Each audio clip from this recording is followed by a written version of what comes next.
today I read one of P3's updates, and he was like, "Thank you so much to P1 and P2 for like all the work you guys did because it's really helped me." And I was like, "Oh yeah, like I have helped," but like outside of that, I don't think about it. I don't think about me being the first. I don't think about how like really how big of an impact I've had or anything. I just am always thinking about how I can like do more for the company and for Hmm. the field as much as possible. And it's not like a me thing. I think it's much bigger than me.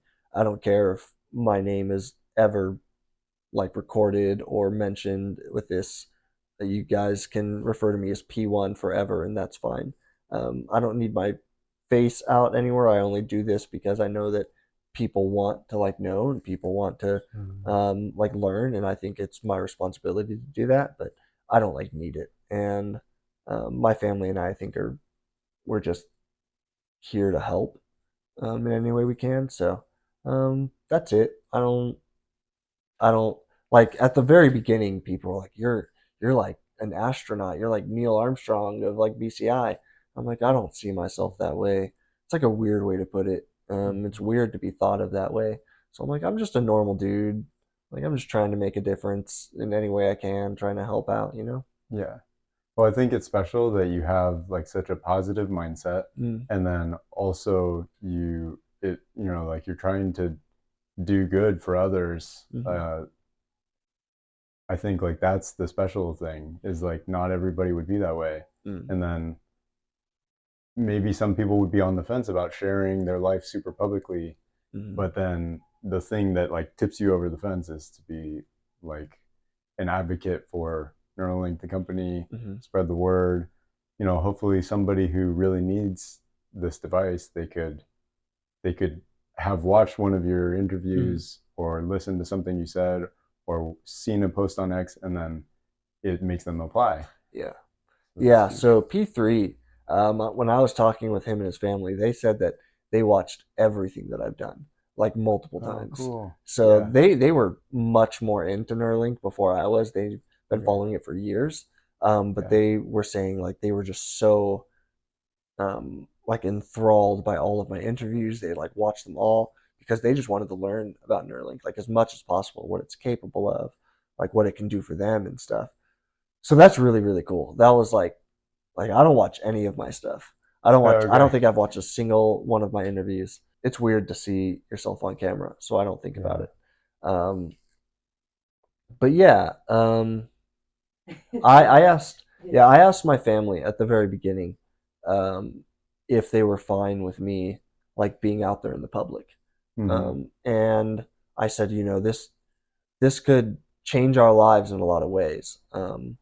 And it might be for the good, it might be for the bad. Like there Hmm. could be some negative, like people um, like stalking me or trying to find our house or Right. like calling our family, like harassing us in any way. I got like when was it 2 months ago? I got swatted. As you just saw, last November I went to go visit Noland Arbaugh and his family in Yuma, Arizona. Quite a bit has changed since then, so I'll share an update and then play the rest of the interview. Noland is the first person in the world to receive a Neuralink implant, and he got it in January 2024. Now it's been a year and a half since then, and he shared some updates. In this article published by Fortune, he shares the following. I'm just so busy all the time, he says. That is so different than what life was like before. I feel like I'm playing catch up for 8 years of not doing anything, kind of lying around staring at walls. And then he adds this. I would stay up all night and sleep all day, and I didn't really want to bother anyone or ruin any plans or get in the way of anything, he says. I just had no purpose. I was just kind of going through the motions, waiting for something to happen. Arbaugh never lost the ability to think or speak due to his accident, but in the past year and a half, he has regained more of the autonomy he lost with his disability, and is able to do more things for himself. I feel like I have potential again. I guess I always have had potential, but now I'm finding a way to fulfill that potential in meaningful ways. It's a lot different. And these meaningful ways were highlighted with this post on X, where he shares a Neuralink 18-month update. He says, this fall, actually in less than 2 weeks, I'm officially a college student again. I had hoped to return to Texas A&M, still love you, Ags, but that door hasn't opened yet. Instead, I'm enrolled at my local community college with plans to transfer to a major university in the fall of 2026. I'll be studying neuroscience because, well, it just feels fitting now, doesn't it? I'll be exploring neuroscience programs this spring and start applying soon. In even bigger news, I'm now working full time as a keynote speaker. Yeah, working. That word means something different now. Thanks to Neuralink, I can now write speeches, email clients, study topics, and run a business.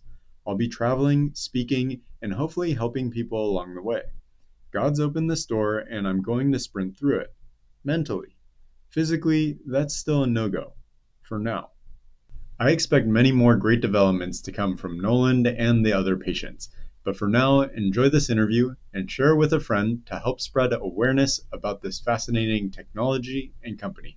Yeah, people call basically the police station and say like there's something bad going on in a place, and like the SWAT team comes. Oh, gotcha. Yeah, let's call it swatted. So basically, we were literally on our way out of town to Paris because we Oh, got yeah, I the got chess. yeah for chess.com.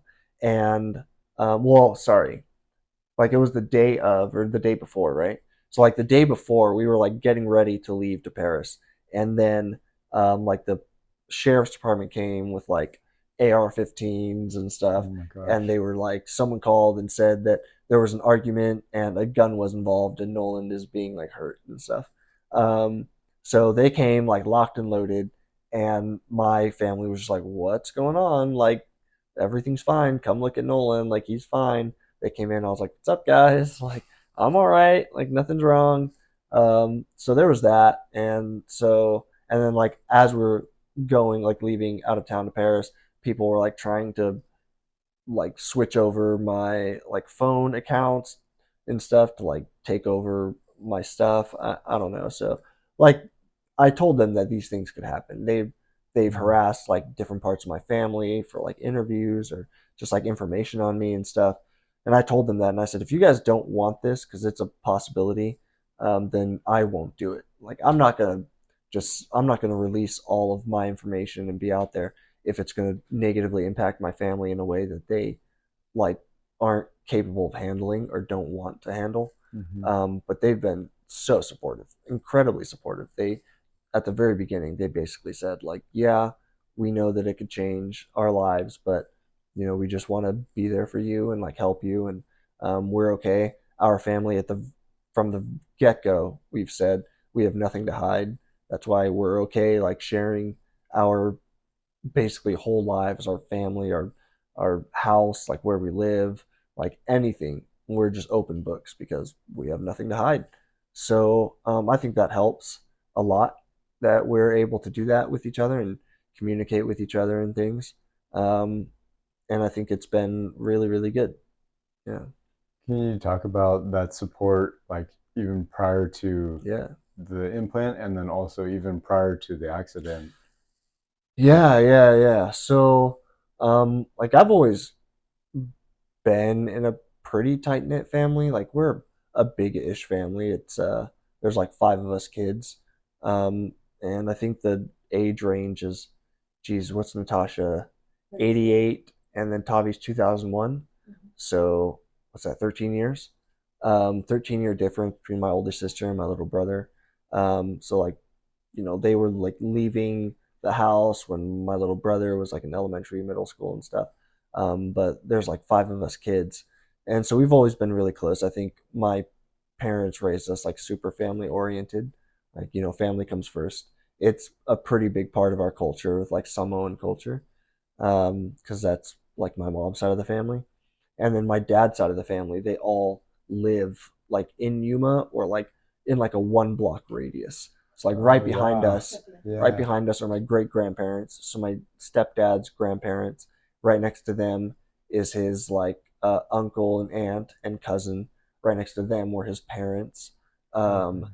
and then across the street were a brother. And then like my aunt was like in the neighborhood and stuff. So like his sister and stuff. So like our family's always been right here, and cousins. My uncle or great uncle, my stepdad's uncle, built a park out here. We can show you at some point. Built like a basketball court, built a volleyball court, jungle gym, trampoline, like swings. Like he built like he built like a whole park for our family. Wow, So cool. like we've just always been like really really tight knit. I would say.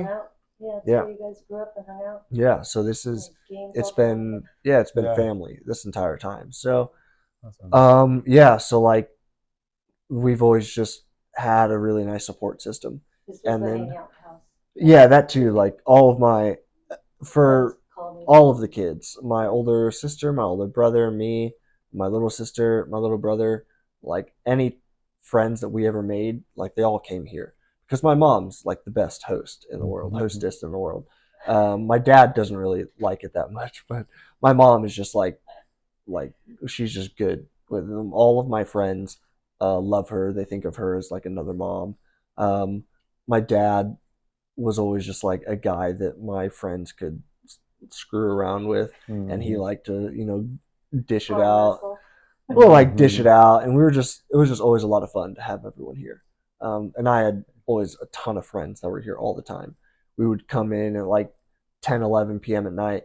I'd like walk by my parents' room and like knock on my mom's window and say we're going to play volleyball because there's a beach volleyball court out there, and we would go play till like 2, 3 a.m. in the morning. Like all of my friends, my parents. First he'd call me and say, "Mom, can you go out and turn the lights Yeah, on?" because we have like giant like He's like, "Can you lights go out turn the there. lights on?" And I'm like, "Sure."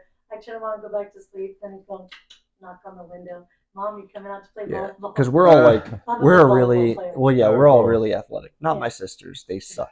But all the boys. So I have an older brother, and then me, and then my younger brother. And my mom is a super good athlete. My stepdad's a super good athlete. So Oh, we were cool. always growing up super competitive, like playing sports. So we'd play like volleyball all summer long in the night and stuff. Yeah. It was just We something coached we did. soccer for him because Coach soccer. I played. They didn't have coaches here, so we'd sit there. Yeah, I and coach played soccer. every sport under the sun. Yeah. Like I just did everything. And so we were just really close. When I decided to go to college in Texas, my parents found a way to get me there. It was really hard. We didn't have much, but they found a way. And so there was that support. And then after my accident, it all just kind of fell into place. I don't think it was ever a question of like if they could like support me. It was just how they were going to support me. And I've always had like a really close relationship with my mom too, so that like helped a lot. I think that my mom was with me in the hospital like day one after my accident, and she stayed with me every day for 4 months while I was in the hospital, like different hospitals from New York to Colorado. So like it I've just always been very very blessed with the support that I've had. I saw it in the hospitals that I was at. Some people just don't have either family that can support them or will support them, or friends or anything that will help them out. Some people were just basically all alone, and it was hard. It was really really hard for them. It was hard to see, honestly. It was hard to like watch these people try to deal with like this injury and not have anyone there. So that was rough. I was very, very lucky. I am very, very lucky. And that transferred over like for 7 years into Neuralink. Like I talked with my parents about it. I was like, look, I don't really know what this is. I'm learning about it as I go. Like I applied, but will you guys like get me up for interviews? I don't think I'm going to get this, but I'm at least going to try. I applied for it day one.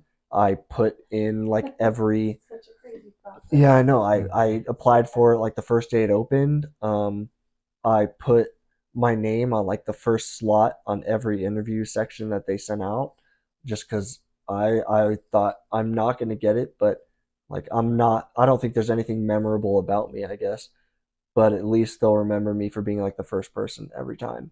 Um, and so I told my parents through the whole process, at any point in time, if you like don't want me to do this, then I won't do it. Surgery came along. I was like, if you guys don't want me to get surgery, I won't do it.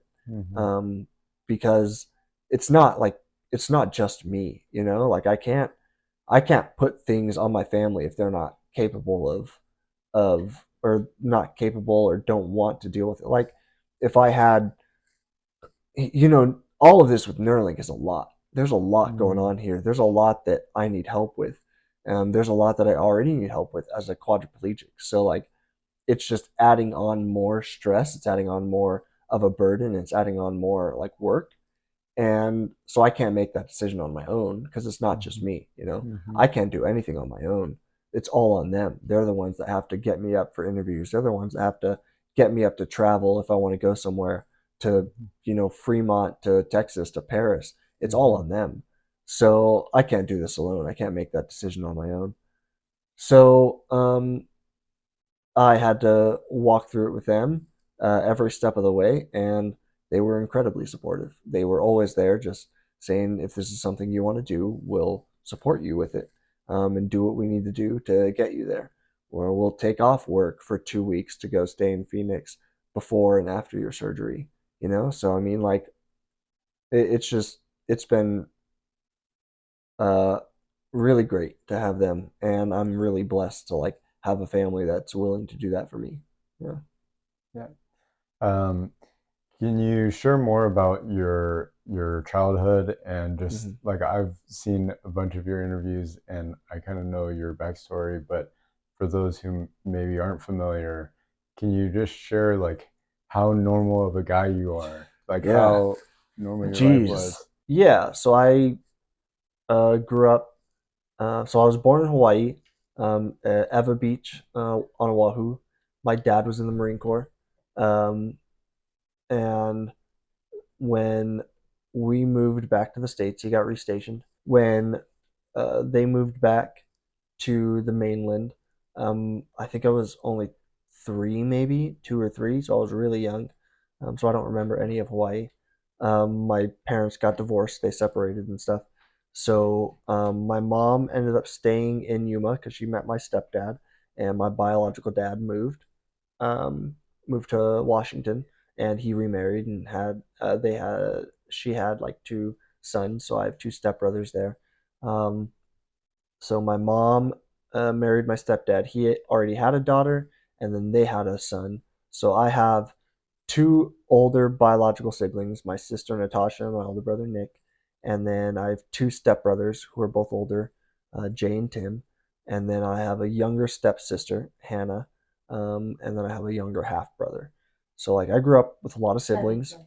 You have to Tabita, remember yeah, her sorry, name. Tabita. Mm-hmm. Um, I have a lot of siblings. I have a big family. Grew up.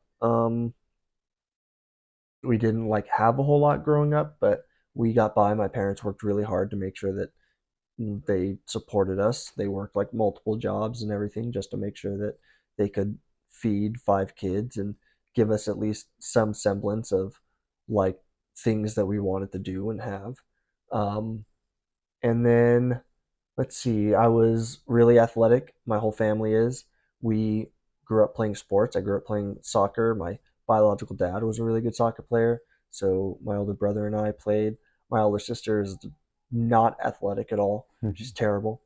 Um, but I grew up playing sports. I grew up playing soccer. And then once I got into like middle school, I started branching out. I hated soccer because I had to run. So I started playing other things. Played basketball. They didn't have a baseball team in my middle school, so I played like softball. Um, and then in high school, I started just trying everything. I did like track, did more basketball. I played football. Um, I did other things. I did like the chess team. I did like academic decathlon in Arizona. I was in band in middle school. I learned the guitar in high school. I was in like a garage band. Yeah, I played the Wow. tenor sax in middle school in concert and jazz band. Um, kind of just did everything. He wanted to do everything. I've never known a kid, and I have 5 of them, and he's the only one that really took advantage of like, wow, I could try and learn this in school for free. I'm gonna do it, and I don't think it was really the free part of it, but it was just the accessibility of it because it was there, and he would just be like, I want to do this, I want to do that, and I'd always say, okay. I think if Yeah. I would have grown up in a bigger city, um, with like more opportunities, I would have done even more. because Okay. Yuma's like a pretty small town ish, Hmm. um, and there wasn't like a lot to do here. We have like the basics, but like as far as doing some of the more obscure sports or like having a bit more like academic accessibility, like Arizona's 49th in education in the United States, Mm-hmm. next to Mississippi, and that's not Hmm. great. And then on top of that, like I'm in a smaller town, so like education's even worse here. So like I was always really smart growing up. They like wanted me to skip grades and everything growing up. all the time. Yeah, my mom wouldn't let me because she wanted me to stay with my age group. She was like, "Oh, it would be hard for you to make friends," which is just some BS because I can make friends with anyone. Hmm. So Well, it wouldn't have been a big deal. that wasn't totally it. It was just Yeah, because I yeah. felt like he had made friends, and I thought let's just keep him there and No, I not make wish. it be more No, of that for no, him. But I think he still would have been a bad student. I think he still would have been you bored. don't know that. You don't Yeah, know that. you Well, don't know no, that no. either. It's. I don't You think it's don't know true. it either. No, I don't think it's true. I think if she would have let me skip grades, it probably would have been better for me because basically what ended up happening was I wasn't allowed to skip grades, so then I was just stuck, Hmm. like having to wait for other kids to catch up for Yeah. years, and it was really really hard, and it made me really bored. So I just started like skipping school Okay. because I Yeah. knew what I needed to know. Um, Yeah. I would like Yeah, skip school and then go and ace tests and then be like, okay, well, I'll like be here when you guys catch up because basically, like I grew up in the no kid left behind, like no Uh-huh. child left behind era where it was Yeah. like you the class speed of like learning and stuff is at the lowest person's, Hmm. like the last person's like level. And growing up in a border town in Yuma, a lot of kids were bilingual or like I guess not bilingual. They didn't speak speak English. English. Yeah, Mm. so they only spoke Spanish, and so it was really hard for them to learn like how to read. It was really hard for them to like learn in school. Like how do you teach a kid um, like the subjects they need to know if they don't even speak English? You know, Yeah. so it was really really hard for them, and it was really hard for me because I had to wait for them, and they were having a hard time in school. So it was just like it was not very conducive for me like learning here. Mm. So I just got bored. I became a terrible student. I just like ditched in high school all the Mhm. time. Um, He passed I all the did time, but like it was ridiculous. And my teachers were basically like, "You need to come to school, or else you're gonna fail. Like when you get to college, your professors won't care if you ditch class as long as you like pass the tests. But while you're in high school, you have to come." And I was like, "Fine, like I'll go the bare minimum." Like I Mhm. think like I had well, I should have failed high school. Like my teachers should have definitely held me back and not let Mhm. me graduate. They were basically like if you don't come to like Saturday schools the and makeup makeup schools, school, yeah. like you're not gonna graduate, and like you need to go to every one for the rest of the semester. And I was like, okay, and then I didn't go, and then they're like, okay, go to at least like the next five. I was like, okay, and I didn't go. They're like, okay, go to one, just please go to Yeah. one, and I'll pass you. I was like, okay, and then I didn't go, and they were like, all right, just whatever, and they just like kind of Pass you anyway. passed me along. Yeah, so like that's Yuma for you. That's Arizona. It's terrible. Um, so it was really hard. And then when I got to college, it was a I was so angry because my high school teachers lied to me. College was definitely based on attendance because Mm. professors they get paid uh, per student that attends a certain amount of classes. So if a student is in your class but they only attend like 10% of your classes, you don't get paid for that student basically. So 30% of your grade is attendance. And so I failed a lot of classes in college. I just was not a good student. Even like knowing that, even though I knew that I had to go to class in order to pass, I still didn't want to go because I would like learn the subject material, and I just wouldn't want to go anymore. Mhm. I don't know. It was really hard. It was really hard. I was a bad student, but I still did everything. I did like military school at Texas A&M, Mhm. and that's like a huge part of like my college experience and a huge part of Texas A&M. Um, I I did like student government at Texas A&M. Um, I I just did everything. I did everything I could. Um, yeah, I was just a normal kid, I guess. Had lots of friends. Have like a friend group that I kept from. Geez, one guy I've known since kindergarten. Most of the rest I met through middle school and high school, and we still get together twice a year. Um, we call it like the spring series and fall series, and we get together every 6 months for like my birthday, then like one of my other friends' birthdays, and we just kind of like celebrate everyone's birthday around that time. Oh, There's like 10 of us, Yeah. 10, oh wow. 10 or 15 of us that all still get together twice a year. Then you have your buddies. Then I have my buddies from college, and that's 9 of us who still get together all the time. So like I've just been very blessed with like the people that have stayed in my life.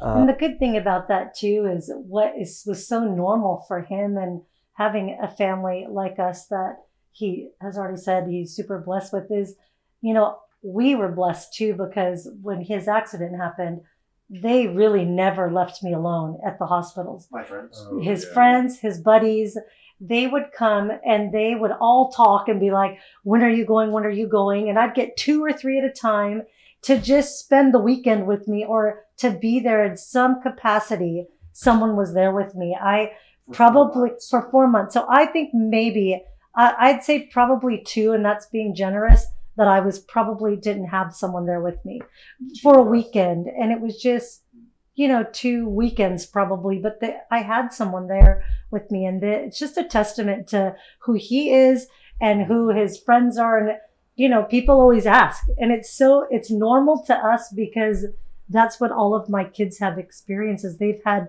friends. He has the most, of course, but they just stuck around. They weren't people that, we talk to every once in a while. They text me. I mean, I talk to them and stuff. So it's pretty normal for us to say that, because they're still around. Like, it's just a normal part of our life. If you like interact with my family at all, interact with my mom at all, you'll see like where the kids get it. We're all the most personable people in like the world. We can make friends with anyone. Mhm. Any one of us can like go into a situation and just be comfortable. Maybe except my little brother, because he's just kind of a weirdo. But Do not. yeah, but in a good That's way. the opener. No, but listen, his brother was very young. He was 14, and when his accident happened, and it changed the whole dynamic, because he watched all of his siblings go away, get married, go to school, go the army. His older brother's in the army. So why are they all leaving? Because he was so young. And the dynamic of his brothers were always, because Tavita's a big kid, and it was always like this. They just could, physically wrestle and jump on each other and stuff like that. And now he has a brother that he was pretty much closer in age with, that he had no idea. So when, how to talk to him, how to do anything. And so it took him a couple of months before he even saw his brother after his accident. And it's just been this thing where he immediately wanted to take care of him. So he was 14, and he couldn't wait to be his caregiver and to help him, but he helped me all the time. And when he turned 18, he went and took the CPR, did everything he had to become a caregiver for his brother. And that's who he is today. The last 5 years, he's 23 now. So he's just been his caregiver this whole time. That's all that he wanted to do when he saw him like this, was, what can I do to help him? So that's what he did. Yeah. So he stays here and he lives with us and stuff. And, he just had struggled with school. He's a big football player. He was, and basketball and stuff, but it changed some things with him, and he just gravitated towards this. And he won't talk about it. He probably will never say it, but that's who he is. He's got this heart he's just so kind and so giving. And, nobody really sees it, but he's literally, when you see him, because you've seen him, he's literally that big bear. He just, he loves his brother, and that's what he wants. He takes care of him. So to summarize, Yeah. lots of sports. I love learning. I'm pretty smart, I guess. I love music. Played music growing up. Did all of that. Just did everything under the sun, learned We love chess. movies. We're Was like, super uber yeah, normal. We yeah. love everything. I So I'm a cinephile. I've seen so many movies. I like I've no, seen so much TV. we talk in Like we things quote like stuff Movie constantly. quotes. Like quotes. it's We're just always quoting man, things. I just like I don't know. It's just I just am who I am. Yeah. Like I it's hard to say. Like lots of friends. Grew Uh-huh. up super blessed with friends. Grew up Got in a kind of a house. smaller town. Like Uh-huh. I don't know, man. Just a regular dude. Like I don't know how else to put it. Just kind of like a normal guy growing up. Mm-hmm. Too smart for his own good, but that's okay. Challenged us all the time. Had like Yeah. regular life. Had like dated. Um, did did whatever I wanted to do for years. Was super involved in my church growing up, so I'm like we have a super strong faith. My mom worked at a church for almost 20 years, and I was like a leader at that church growing He up, was a student for leader. 4 years. So like I went to like church camp growing up in the summers in Ojai Valley. You know Ojai in Yeah, California? yeah, yeah, yeah. Yeah. I love Ojai Valley. Ojai Valley Forest Home. Forest. It's one of my favorite in places, San Ojai. Bernardino. Okay. Yeah. I mean, it's just great. So like, It was a huge part of our, I think, for us raising our kids was the strong foundation we had in God. And I'm sure that's why he uses the word blessed, but because it's the word that I think for us, even as parents, we just don't even know how we did it with raising 5 kids, but we know that because God was such a huge foundation of our life and raising our kids, he provided and just at every turn, anything, even with Noland's accident, with everything, I believe, everything has been a testament to our faith and, how we live is because of him. yeah. So like that's obviously a huge part of our lives then and now. Like I think God comes first. I know it took us like an hour to get to God, but I think He comes first in our lives always. Grew up hunting and fishing. My dad's a big hunter fisher, so we grew up doing all of that. If you look around my house, there's like deer on the wall and there's like stupid like singing fish and stuff. Like just all sorts of things like that. What else? I'm pretty sure I could have been a race car driver. I'm really good at driving. I love it. I love going fast. And I love going fast, so we got that from you. Played golf. Like just trying to think of all the things that I've Yeah. done. My dad's a big golfer, and so Noli went and spent the summer with him. And his grandpa was a marshal of the golf course, so he loves golf. Terrible at tennis, but I love playing. Got like my butt beat by a 13-year-old girl when I was 20 years old. Like, and I don't mind. Like that's just fun. Worked at a summer camp. That's where I had my accident. Like kind of randomly got hired at a summer camp when I was in college. Up in the Poconos in New York, Pennsylvania area. My dad is in construction, so like I grew up learning how to do that. I'm super duper handy. Well, like not anymore, but I could like fix anything just like my dad. I could put anything together, build anything, because I like learned how to do it with him. So I'm just like super handy. I'm pretty smart with all of that too. I'm really good at just figuring things out. I don't know, man. I love Jeopardy. It's one of my favorite things in the world. I'm a big trivia guy. I love trivia. I know way too many random facts just in my head, always, all the time. I don't know, just as normal as you could possibly imagine, except for the fact that I'm like paralyzed now. But outside of that, like, I'm just a normal guy. Can you talk more about like the feelings that you had and emotions during and after the accident? Yeah, just Yeah. So the accident itself is pretty surreal. A lot of people might not believe like what I experienced during my accident. Are you gonna start crying? Yeah. So It's hard to hear. yeah. So um, I was working at a summer camp. Again, I was 22 years old. It was 2 months after I turned 22.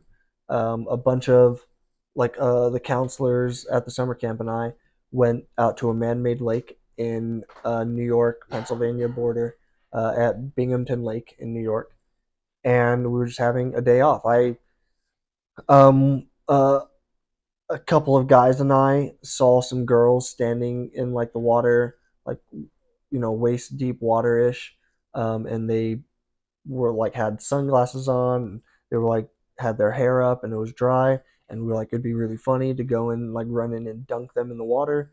And so two other guys and I like ran into the water, and we were gonna go like lift them up and dunk them in, and we all kind of ran in together. It's almost like if you were to run from the beach into the ocean, because there was like a beach on the lake, because it's a man-made lake. So you run from the beach into the ocean, and when you get to around like waist deep water, you kind of like jump, like finish diving in. It's not Hmm. like a dive like you're diving from, like standing in a pool, like on a pool, and you dive in and hit the bottom, or you like dive into shallow water. It wasn't anything like that. Hmm. Um, so all three of us went in, and we all kind of dove in together.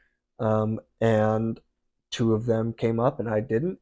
I didn't hit the bottom. I didn't hit anything in the water. Some people say like, oh, maybe there was like a piece of a dock in the water. Maybe there was like something in floating in the water. It's not the case. It's like a cordoned off section of the lake.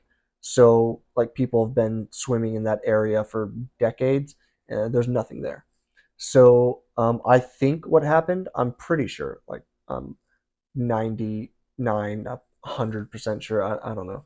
Um, that one of the guys that I like ran in with just kind of like knocked me in the side of the head on accident, which is fine. I don't care.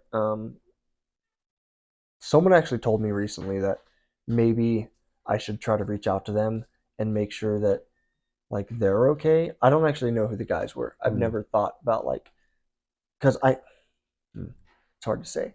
Um, I know everyone who was at the lake. I don't remember who I ran in the water with. I could Hmm. figure it out. It wouldn't be hard um, to Hmm. like figure out who the two guys were. But I never thought it mattered because I didn't care. I didn't care like if like who it was because I don't blame them in any way. It doesn't matter to me. But someone told me recently that maybe I should try to figure it out and make sure that they're okay because if they know that they're the ones that injured me, they might have a lot of guilt with it. And Hmm. I don't feel that way at all. I don't blame them, and I hope that if for some reason they see this, that they don't blame themselves and know that if they need it, that I forgive them, because it doesn't matter to me. I'm happy with what happened, and I don't mind. So we all ran in the water. They both came up, and I didn't.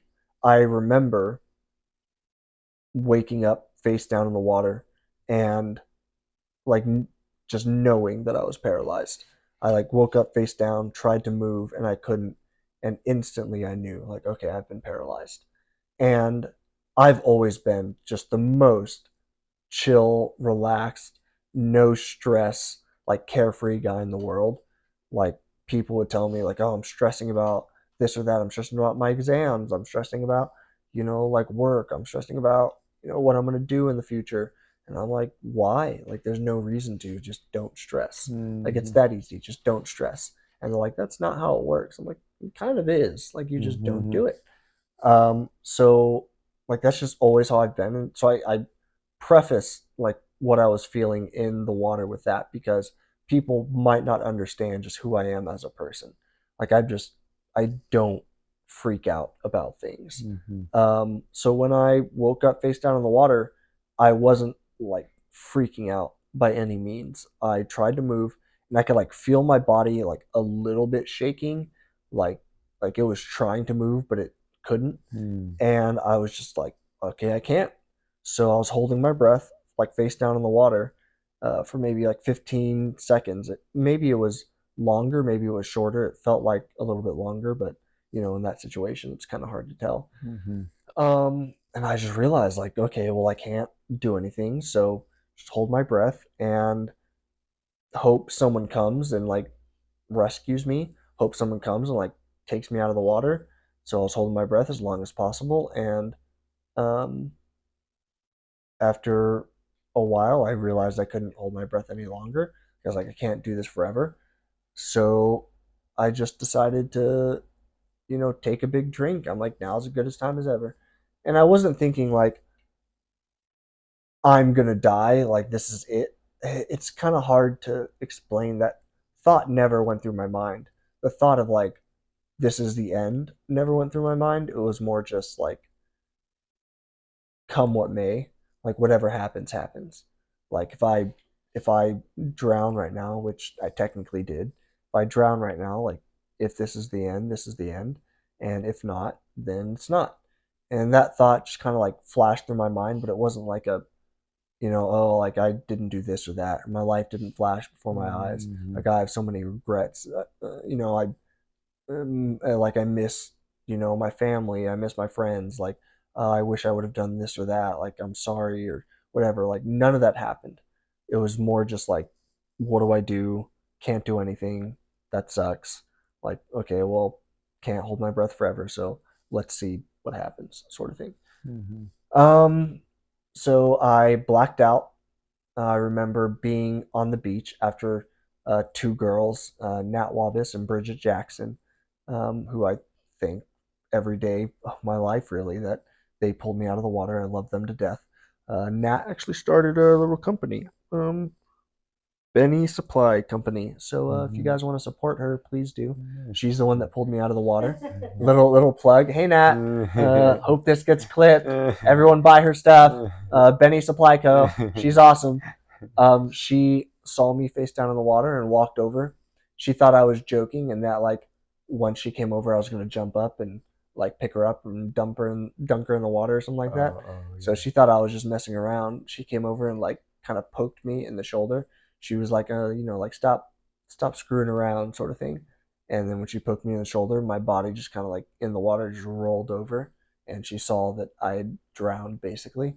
I can't imagine like what she saw, that picture of what I look like, but she called over another girl, Bridget, um, and they pulled me out of the water.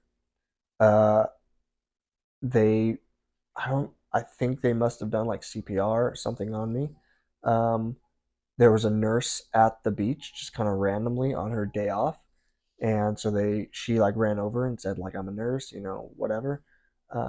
And so they resuscitated me. I woke up there and they called 911. An ambulance came eventually, and I remember being in the ambulance and the paramedic saying, like, do you know where you are? Like, we're gonna air flight you out. We called like a helicopter, and so I was like, okay, like, yeah, that's fine. They asked me a few questions. I kind of like responded and blacked out. I remember being transferred into the helicopter, um, and then I remember waking up in the hospital um, right before they took me into surgery, and a nurse was like standing over me saying, "Do you know where you are? You know what's about to happen. We're about to take you into surgery. You've been paralyzed," sort of thing. Um, there was a girl that I had brought from Texas A&M. I was working at a bar there. I was bartending. I brought one of the bartenders to summer camp with me as just kind of like a friend that I brought to camp. Like it was fun. Got her a job and stuff, and she's awesome, Madeline. Um, and she was standing over me just bawling, and I was like, Maddie, like it's gonna be fine. Um, like I'm fine. I made some jokes and was trying to like lighten the mood. She was kind of like laughing through tears, but obviously it's a hard situation. I think I was fine. I think I was just again like whatever happens happens. I remember the nurse being on the phone with my mom and me like realizing that she was on the phone with my mom and yelling out like don't like is that my mom, like don't tell her what happened. um, I don't want to worry her. Mm-hmm. In my mind, it makes more sense for them to tell my mom after surgery Mm-hmm. because if they told her before surgery, she's just going to be worrying the entire time. So it made more sense to just tell her afterwards the result. Like either he made it or he didn't, and we'll go from there. So I didn't want to worry her. But they called her. She got on a flight and like came with my stepdad, and they like were there when I woke up after surgery at some time. My older brother and sister, yeah, they came too. So it was hard. The whole camp kind of was struggling with what happened.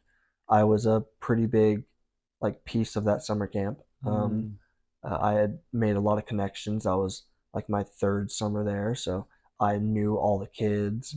I knew all the counselors. I knew the owners, and so it was a pretty big shock to the whole camp. It was really hard, and they still had a summer camp to run, so it's not like they could all just be around me all the time. So I saw them in bits and parts over the next couple of weeks, however long I was there, because they ended up transferring me to another hospital in like right outside of New York City. But yeah, I knew I was paralyzed, had surgery. They did what they could. Um, Nothing really came of it. I dislocated my C4 C5. What they told me was like I hit my head like so hard on something, um, my spinal cord dislocated and popped right back into place, like kind of instantly. But I did a lot of damage to my spinal cord. So there's like levels of damage that you can do to your spinal cord, and I did as much damage as you could possibly do without severing my spinal cord. So there is a difference. Like you can sever your spinal cord, but mine wasn't severed. It was just really, really damaged, and so it's called Asia A, like the Asia scale is like how much damage you've done to your spinal cord, and Asia A is the most damage you could have done.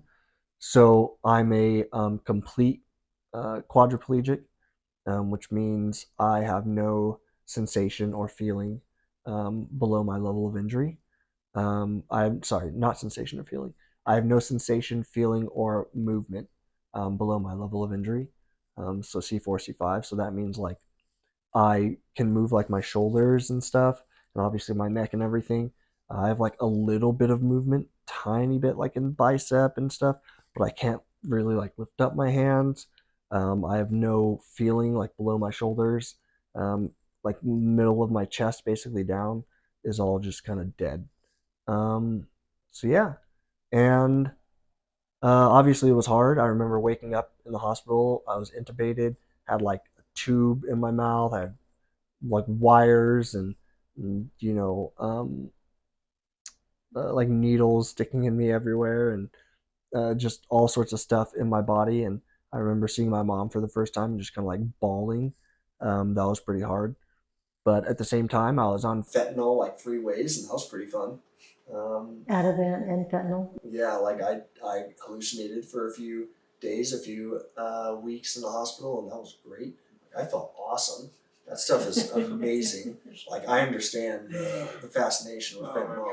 Like I get it. I saw some crazy stuff. You know, like those things outside of dealerships, like the like wavy little big People. like tube things. Yeah, the people. Oh yeah, yeah. I saw that like in my hospital room. It was awesome. We were best friends. Yeah, it was. I mean, obviously, it was hard, but in my mind, always it was like, what can I do to make this situation better? So they told me I was maybe going to be on a ventilator my entire life, and I told them no, like I'm not, and I found a way to get off it. And yeah, basically they would like undo a tube and like plug the hole, and they would say like, It's it's a hard to speaking explain. valve. Yeah, It's called a speaking valve, and they would undo it, and then they it was in my connect neck. it. Yeah, It was in his neck, so my where neck you were hole into, here. and so they do the speaking valve, and he felt the best when he was on it, and they were like, Off it. or off of it, and they just. Yeah, so basically what happens is on a ventilator, the ventilator breathes for you. It inflates your lungs for you, and so what they tell you is to not breathe. Try not to like breathe, and it'll do it for you. It is one of the most uncomfortable feelings I've ever experienced in my life, because I want to breathe on my own. I want to be like, be able to control that. But when you're on a ventilator, it's controlling it for you, and so you're fighting it. You're like fighting against it. And that's why like ventilators, in my opinion, are actually really, really bad in a lot of ways, because basically if you're not controlling your own lungs, they get weak. And so when you're on a ventilator, like it makes your lungs weaker because you're not like doing it yourself, and so you're never able to like recover basically because it's just going to make your lungs weaker and weaker and make you more reliant on a ventilator. I understand people need it and stuff, and that's fine. But like for someone like me in that situation, all I wanted to do was get off it. So I found a way to get off it. I found a way to like. You broke the record Yeah, I for found a way. getting off of it. Yeah, I found a way to like make my life incrementally better. It was still really hard. I lost 80 pounds in like a couple months. I was like 220 pounds. I like played rugby. Wow. Yeah, like I went and studied abroad in Australia when I was in college. I played rugby there. I was a big dude. Like I was not small. I'm like almost 5'11", like a little over 5'10". So I'm not like super tall, but I was big, like 220 pounds, like muscle basically. And so I lost all of it, like in the first month, basically. And so, like, it was hard watching, like, just not being able to move and watching my body slowly, like, deteriorate, just losing all that weight and stuff. It was really, really hard. It was really hard to, like, find a way to, like, get through every day. It was really hard because I had nerve pain. Like, there were times when I was screaming at the top of my lungs in a hospital because it felt like my legs were on fire.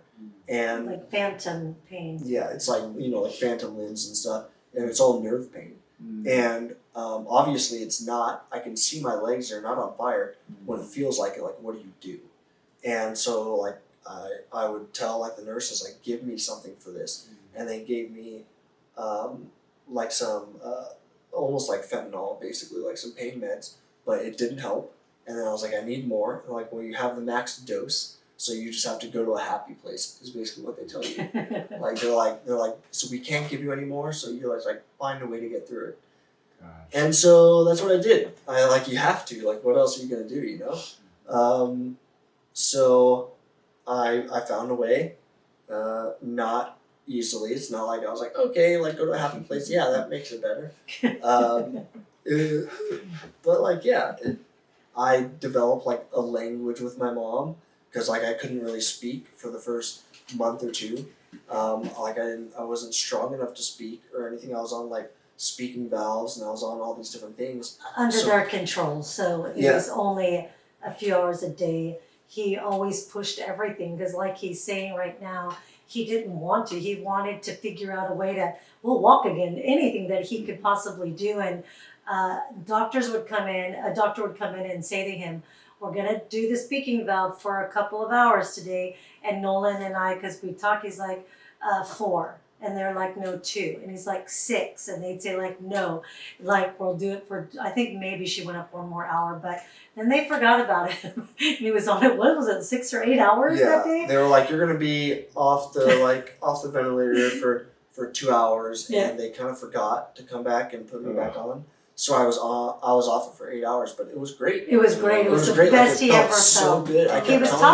We were talking. I kept telling them like, don't put me back on. Like I can stay off it. It was better. And they said and no. They're like, no, like it's not safe. It's and not stuff. Good the like for you. Neck brace that they had me in for like a month. Like they were like, it was a neck stabilizer. And they're like, no, we can't take you off it. I'm like, I need to be off it. It's so uncomfortable. It was so uncomfortable. And maybe that hurt me in the long run. Maybe I should have stayed on it longer to give my neck like more time to heal. But I didn't want to be on it. It was so uncomfortable. I hated it. So like all of these things, like it was hard, but I managed. Yeah. And then. But we had a language. So like when I needed to like communicate with her, when I needed stuff, like you can't talk. So like, how do you communicate? How do you get someone's attention? How do you like tell them I need something? So basically what I started doing was like stuff like that. And I heard him one day and I was like, are you trying to talk to me? Do you blink? It was like, and he's like, it was like the only sound I could make was just like stuff like that. It was so crazy. So I would just do that when I needed stuff. Like, I just picked up on it because he didn't get on the speaking valve for almost 3 weeks or so before. So I was like, you're talking to me, right? And he's like, so and it like was so cool. I don't mean anything bad against these people that were in the hospital helping, like nurses, assistants, sort of people, but they would like sit in the rooms with us overnight, and they would be there to like go get nurses if we needed anything. but a lot of times they didn't like speak English. They didn't like understand. There was like, so it drove me crazy. There's like a little chart that they have with like little smiley faces on it and like It's the different first thing he got rid of when different he like could talk. pictures of like what you might need. And And how like are you you're feeling? like I can't speak, so I'm like trying to make noises to them to like bring them over in the middle of the night. And so like they'd come over and like hold up a chart, and I was like just like water, like I need water. And they were like, okay, this one, are you itchy? Are you sad? Are you in pain? And I'm just like water, like well, like what do you need? And so there were times when it was like 5, 10, 15 minutes, an hour of trying to like communicate with them that I need something. And when they don't speak English and we're trying to like look at a chart and it's like, oh my gosh, it drove me absolutely nuts. But I found a way, eventually like left that hospital. Not because it was bad, but like we just found a better hospital. Well, in we Denver. wanted to come closer first, and then Yeah. we did some research, and we found a really good team. Dr. Johansson, what's up? And we found this. There was an opening. I was trying to put in all the time to transfer him closer to here because we were in Arizona. And when that opening came about, and the lady did everything, I think her name was Brenda, but she did everything to make things work and get us here back on the West Coast. It was as Closer. close It was as still Colorado, but yeah. yeah, but still, it was closer to there. Yeah, so we But were right outside of Denver. So we went to Craig Hospital. Yeah, Englewood. Englewood, Craig, yeah. Craig Hospital. That was great. The They're people at awesome. Craig are awesome. I want to give back to them in some way. Yeah. I haven't really communicated that with them, but if they ever see this, I really do. The people there, like they made my life so much better. They taught me a lot. And I just had a good time. I had a good time being there. I wish I could have stayed in that hospital forever. It was so nice. It's like nicest hospital I've ever been. Well, I guess since besides Barrow was probably the nicest hospital I've ever been to. And they did like the like care that they gave me after my surgery was like unreal how good they were. Yeah. But yeah, it was. We learned a lot. I managed We learned a lot. and I They managed. pushed him and, a lot. like psychologically. At Craig, yeah. they pushed him a lot, and he's already explained to you about school and stuff. He didn't like to be pushed to do anything if he didn't want to, but he had to stay to a schedule, to their schedule and stuff. And I liked that they pushed him a lot to do things, because sometimes like, I don't want to go to that class, or I don't want to do that. I'm like, well, we have to, because this is what we have to do. Yeah, they were like educational things Yeah. that you had to go to.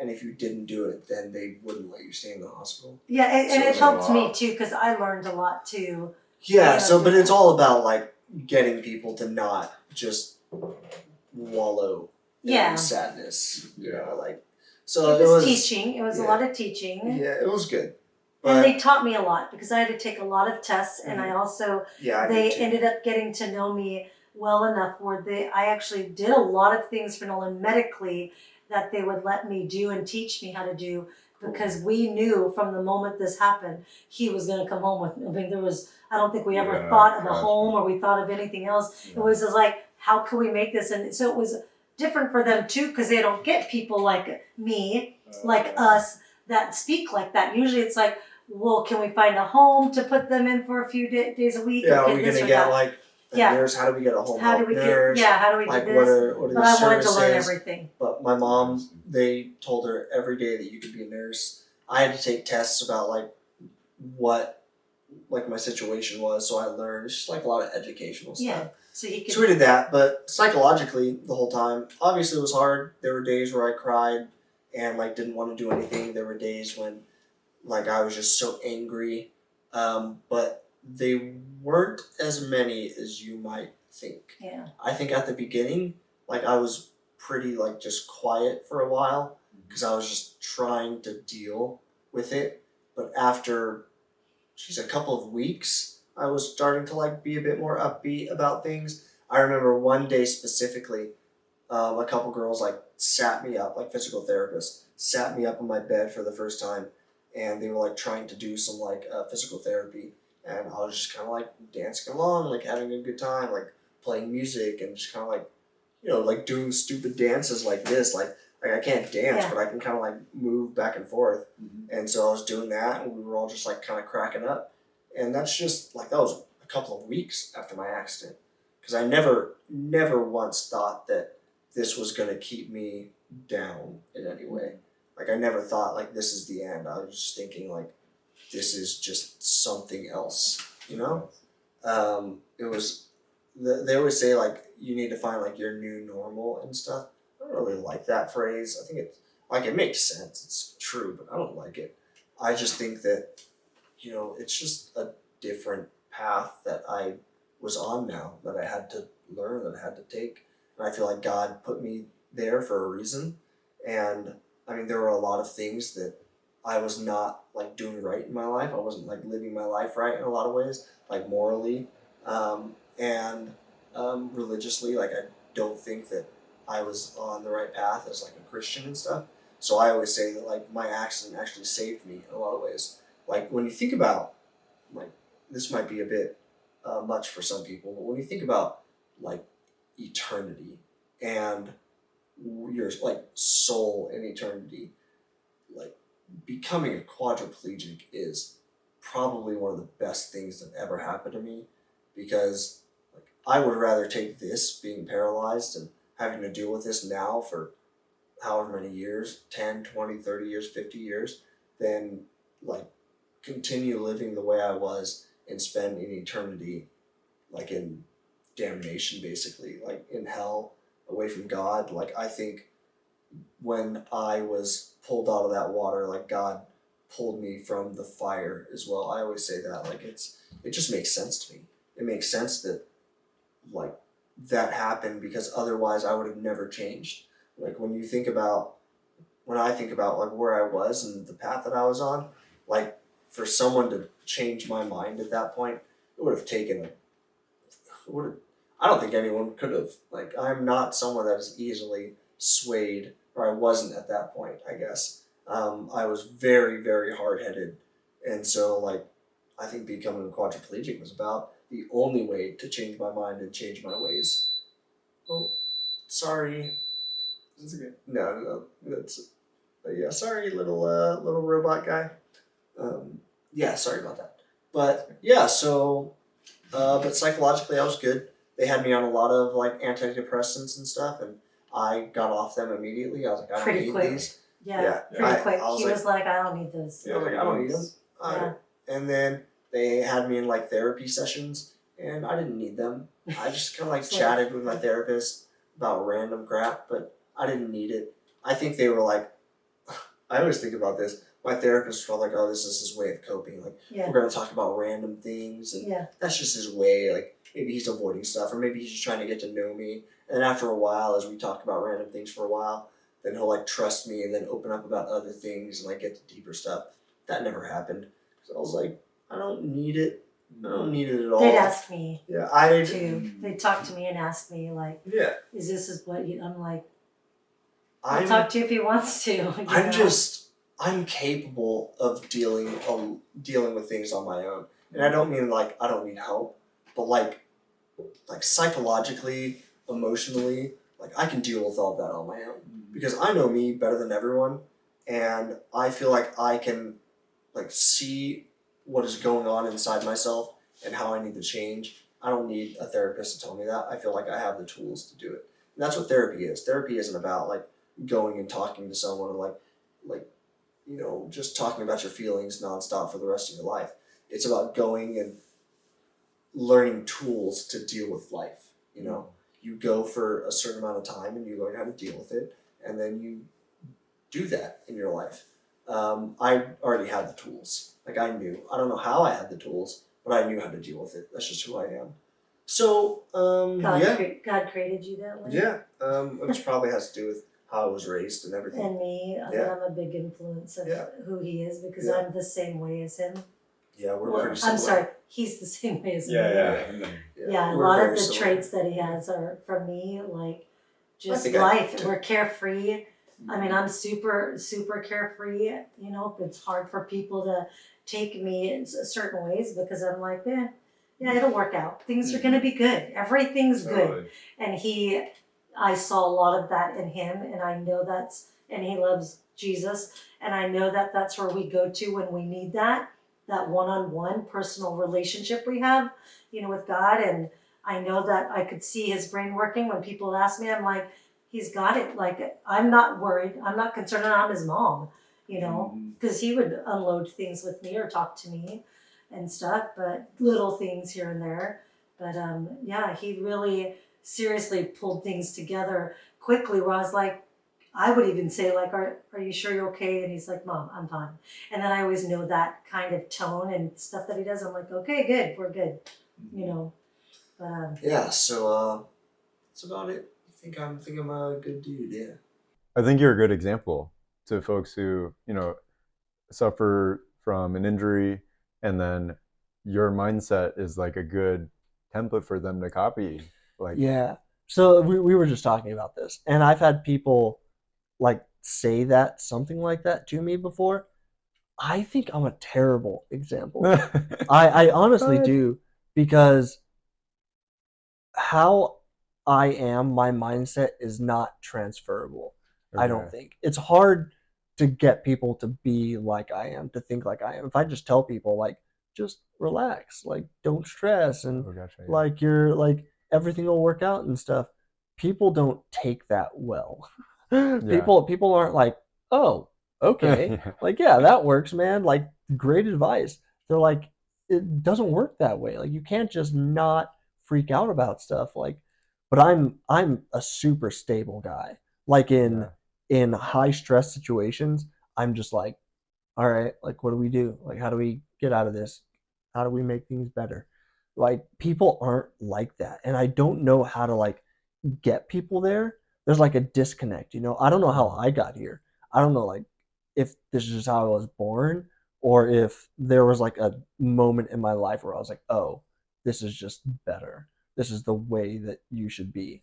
Um, uh, yeah, I mean, to me, it's super logical. Like, it's super logical. Like, Yeah. why us freak? So I know we're all like, Yeah, cycle. Yeah. yeah. Yeah. But it's Yeah. hard. Like, I've a lot of my friends I've told like this stuff to, and they're like, "That's terrible advice." Yeah. It's not easily actionable, Yeah, but I think, I mean, to me, I'm surprised how similar you are to your mom. Like, the first yeah, joke, like that was yeah, like how you talk. You should share the joke that you made when you yeah. got the implant. Really? Yeah, We so want to go there again? yeah, so like That sums up our whole entire relationship. yeah, so like if you're watching this, if you have seen clips of me or anything, you'll just kind of notice how I am, and like just my attitude, and just kind of like my demeanor and stuff, my temperament. And I wanted to show my mom that I was that way, that I was still the same after the surgery. Like going into the surgery, I was completely at peace. I was not worried at all. Like there were thoughts in my mind like this could go poorly, but I knew that the like outcome was going to be good no matter what. Even if it was bad, it was going to be good. Either everything was going to go well or everything was going to go terribly, but at least they would learn stuff, so it would go well in the long run. So like I just knew I needed to do it, and through that, I wanted to show my mom like after the surgery and everything, if everything went well, that I'm still the same person. Like it's brain surgery, so you never know what's going to happen. You never know like what's like gonna gonna be going on when someone's rooting around in your brain. I told my parents like if I am brain damaged, if I come out and I'm mentally handicapped in any way, I don't want to live with you guys. I want you guys to put me in a home. I was like, it would be too hard. It's hard dealing with a quadriplegic. It's even harder dealing with a quadriplegic who has a brain injury. Like I didn't want them to have to deal with that. So I wanted to show them that I was like the same person after my surgery. I was like, I want to play a little joke on my mom. Like I think that's how I show them like I'm the same. Um, so like the night before, I was talking with my buddy Bane the night before surgery, and I was like, I should do something really messed up.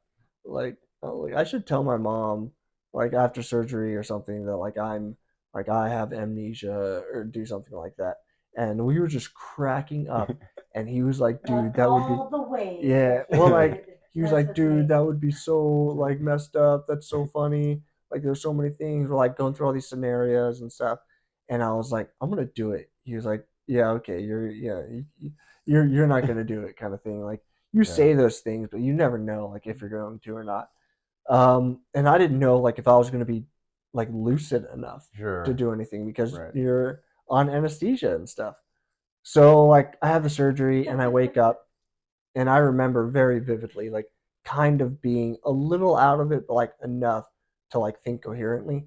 I think the fact that I was a little bit high on anesthesia made it easier Yeah. because like it took away all inhibitions. It was like I wasn't thinking of consequences at that point. Yeah. So like I woke up and there's like people standing around me, and my mom's the first one to like look at me and say something. She's like, "Hey, honey, like how are you?" And I look at her and I'm just like, "Who are you?" And she was freaking out. She like looked around at the doctors and she was like, I was trying "You to could like, find a doctor yeah." to ask. She was like, "What? Like, what did you do to my son? Like, fix him right now." And like, I see like tears start to well up and stuff, and I'm like, "Ah, I'm just joking. Like, yeah, it's fine. Like, And then I'm I all right." still did. I'm like, wait, what? And I started Oh, Because I man. wanted to show her, like, Yeah. I wanted to show her that I was the same. And so, like, played a little joke on her. I didn't like She it was very not much. happy about it. I But like wasn't. everyone else in the room was like, Bane, my buddy Bane was looking at me like, I can't believe you You just did freaking did it. that. Like I can't believe it. And he just like the shock on his face, like oh my gosh, I like that think was he didn't want me to know that he knew. That was yeah, probably the biggest thing. yeah. So he was laughing, like dying laughing Yeah, on he the was inside. Mm. But he was just like shocked, like just Yeah. shock and awe. Like I Yeah. can't believe that just happened. But it was hilarious. I still think it's one of I the think funniest I things hit I ever him. did. Yeah. I think I punched him. He just wanted to remind you Yeah. that he's your son. Yeah. I know, but I think I punched him or hit him in the arm, and I think I like nudged him or something like. But my mom's also like very gullible with these things. She had a complete knee replacement, and Oh, she I like wanna share that she had a one. complete knee replacement, and she like couldn't feel her like leg.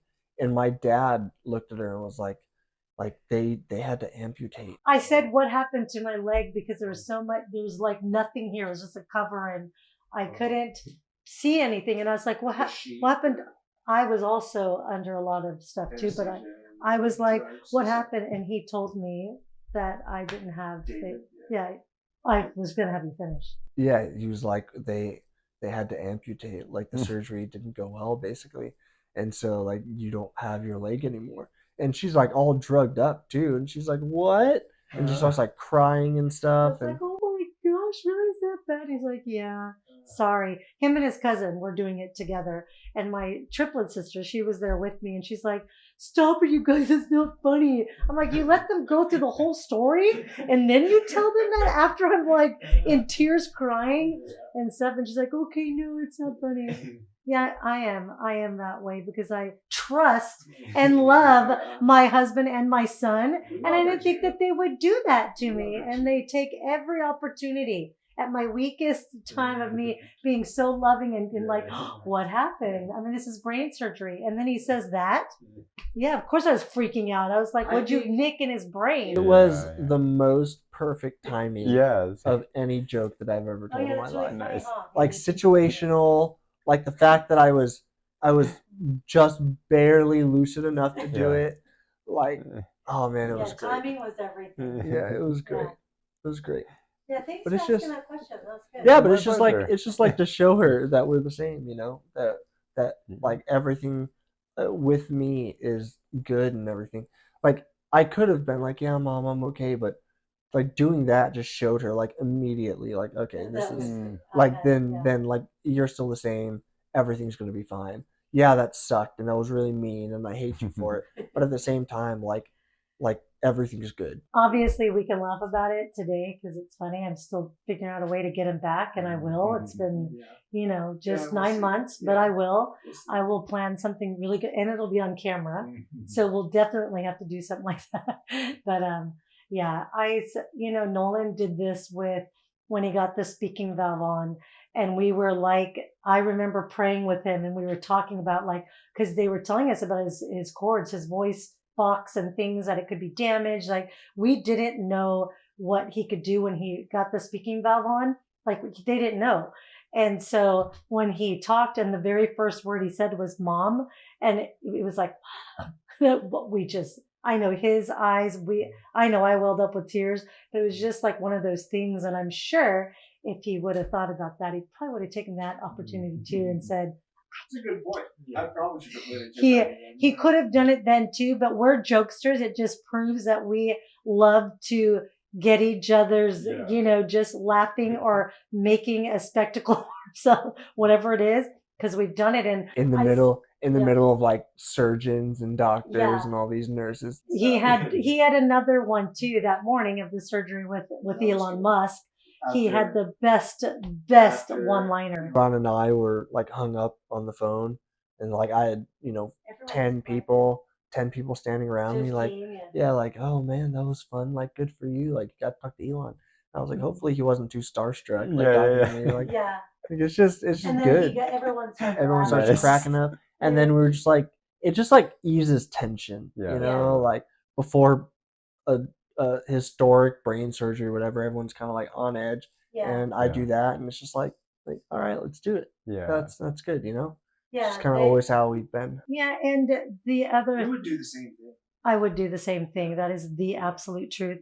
The other thing was that I wanted to say was also when he was in the water and he was paralyzed, it was just crazy how God worked and how he was there, because Noli always played jokes with me at the pool and beach. We play jokes, and his friends know that he's a jokester. That's why he said his friend thought, oh, I'm going to poke him because he's probably just going to jump up and dunk me. And it's crazy because they could have jumped on his back. They could have jumped on him and made he could not even be here. I mean, there could have been so many things. And why didn't they do that? Why was it? Well, the day before, all of his friends that were with him were all trained in this situation. So like working at that summer camp, we have like a waterfront part of the summer camp where you have like a pool. It's on a lake. The camp's called Island Lake. So it's on a lake. There's like a ski boat stuff where they do like wakeboarding and water skiing. It's like a whole waterfront thing. It's like say half of the people that were there with me that day were lifeguards that were just trained in backboarding in like the water and everything. It's just like what are the odds of that? And then I have a spinal cord injury like a day or two later after they get trained. Just they could have done that, and they didn't. They didn't run in and jump on him and him playing dead man's blood. That's what we call when we're in the pool. And they didn't. And I've met these girls, and me too. They spent time with me when he was at Craig. And I mean, I was just forever, like, you just can't say enough about what they did for him. And it just that, just when we talk about these things, you have to see the hand of God in everything that happened with him and his injury and stuff. And with Neuralink and everything that we are talking about is so much a part of God's plan, I believe, in this journey that we're on. Is just that, he was there, like repeating to him and me, even me flying all the way there. The very first question anybody asks me is, yeah, you must have blamed God, because I worked at a church for 20 years. I mean, I've been there, and, children's minister, youth director. I've done, everything. And it's like, how mad were you? How, this, I'm like, I wasn't. I just asked, if he would let me see him, because he let me be his mom, and he created me to be his mom. All I wanted to do was for him to see me and me to see him before he took him. Like, yeah, if this was his time, I knew that. And it's like sharing those things, and we're sharing stuff that people are like, there's no way that that's who you were. That's what you said. You know what I mean? It's like, there's always these questions of that. And it's not, it's really how strong our faith is, that God had his hand in everything from this moment of his accident to Neuralink. I mean, everything has been in a place where no one's like, what can I, every day it was like waking up doing the same thing and like trying to get a job, trying to do things, and there's these limitations for him at the end of maybe an interview or something like, oh, well, you have to come in twice a week or whatever it is. And it's just like, so he doesn't get hired. And I don't know even half the things that he did. I hear about it as he's sharing things, but it's just crazy with Neuralink how everything happened. He started to tell you about the interviews, but I'm telling you, the moment he put the application in to the moment that he met them was like weeks, like a couple of weeks. Everything like an interview. Okay, we're going to interview. Okay, we'll interview. He did his application. I think 2 days later, he had an interview. And then 2 days later after that, or the next day, someone else called him. And it was just like how quickly they worked and how quickly he was the key perfect person for this study. Because there's things that he couldn't even, there's no way that he had any control over what his brain was and the size, or, how far away his brain was from his skull, and his perfect size and weight, which that's crazy too. So it's like I attribute that to God, and that this is exactly when they made up the whole plan and criteria. Noland met everyone. It's just like It is crazy. Like their criteria was so strict, like so incredibly strict. Yeah. And I was like probably one of the first people to apply. Like I applied the day that it opened. I was like the first person on all of their like sign up forms for like interviews and stuff. Like I was probably one of the first people that applied and that they interviewed. And for everything in their like super strict criteria for like me to fit all of it, I always tell people, I'm like, I'm sure they thought that they were going to find like dozens of applicants that like fit their criteria. Yeah. Because everything with me went so perfectly. They kept telling me, well, we're going to like keep looking around and stuff. Like we're going to see, like we can't like say you're going to be a participant yet because we have to keep checking. And like they didn't find anyone else. It took them 8 months to find P2 because no one fit the criteria.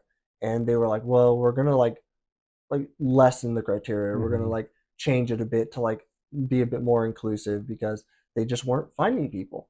I don't think they believed it themselves either. After everything he passed, every time you could just see him like, ooh, they were happy because they're like, when they'd get the result and then we'd hear the result, because then it meant that he could move on. Well, when we were there for the 8 hours. we went up to Arbaugh in Phoenix and did like a full day of testing. It was like the final step. Yeah. They were like, we need to do like brain scans. We need to do like full like CTs and MRIs, and we need to do full body. They had to do everything. And so I had like psych tests. I had all these different things. And so there was like, say, 10 things on the list for those 8 hours that I was at Barrow. And I had to go through and check off everyone basically. Before he went to the next one. Well, no, that was it. That was the last thing. Oh, yeah. And so I just had to check off all 10 basically. I don't know if it's 10, but check off all their criteria to see if I could be in the study. And you could tell like there was just an energy in that hospital.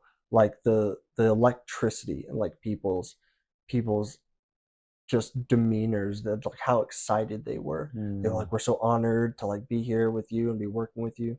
And I'm like take it easy, guys. Like we're just here doing something. Yeah.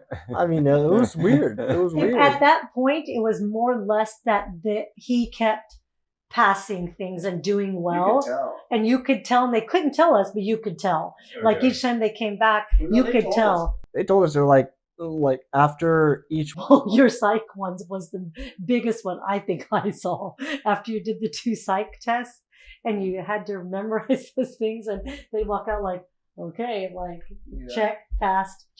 Well, everything that like we had to do, they would come back like, oh, we passed that one, go to the next one, oh, you passed that one. And they were just like closer and closer, and they were just so excited. And like at that point I was just like this is just what it is. Like it wasn't anything special to me, but looking back, like it was a really cool experience. And we had to leave there with not knowing 2 things. One of them was your brain, how it sat from the skull, right? That was how thick your skull was, and where his brain was. The brain was from the skull. we wouldn't. They said we had to wait, and they would find that out later and stuff. So we had to drive home. And I remember Nolan saying, "Well, I mean, we can't. He and I both were just like, okay, well, that's out of our hands. The We whole can't the do whole it." time from the very beginning, like when I applied, with September, October, November, December, 4 months later, 3 months later ish, when they told me I was going to be one of the participants, I was telling everyone, well, not everyone, my parents and Bane, my buddy, that like, don't get your hopes up. I need to Yeah. keep my expectations level Yeah. because you don't know. Yeah. And Bane was calling me every day, like, have you heard? Have you heard? I'm like, dude, stop calling me. Like, And he's stop. tried to get in many other studies too. That didn't work out. Yeah, it didn't work out. Anyways, sorry, We're we're just rambling. Yeah. No one's like, too bad. Yeah. The other thing too is I heard in other interviews that you had stopped smoking and drinking like right before. Yeah, so like I applied for like a bunch of studies that I never got into, and I think part of it was because at the time I applied, I was like smoking cigarettes, I was smoking weed, I like drank a little more often, and it's like I was doing like I smoked maybe a pack every 2 weeks, not very much. Like I Not didn't, very much. yeah, I didn't smoke it. Oh, 2 packs every 2 weeks, maybe so maybe like a pack a week ish. So you were buying stuff for me every now and again. I would say maybe 3 packs a month. I mean, I don't Yeah, think so like I smoked cigarettes. I smoked a lot more weed. Um, it was just fun and easy. Helped with pain a bit, but it also obviously was just like kind of an escape of like I would smoke just to do something. I would smoke just to have a good time, basically.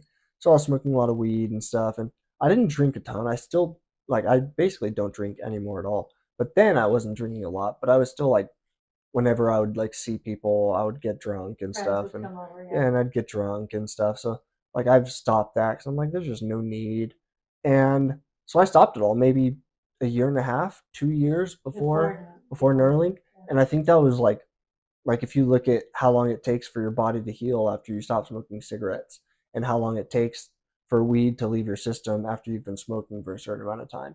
So like I think all of that was just the perfect timing for like when I applied for Neuralink. Like everything, my body had just healed. Like it got rid of all the bad stuff.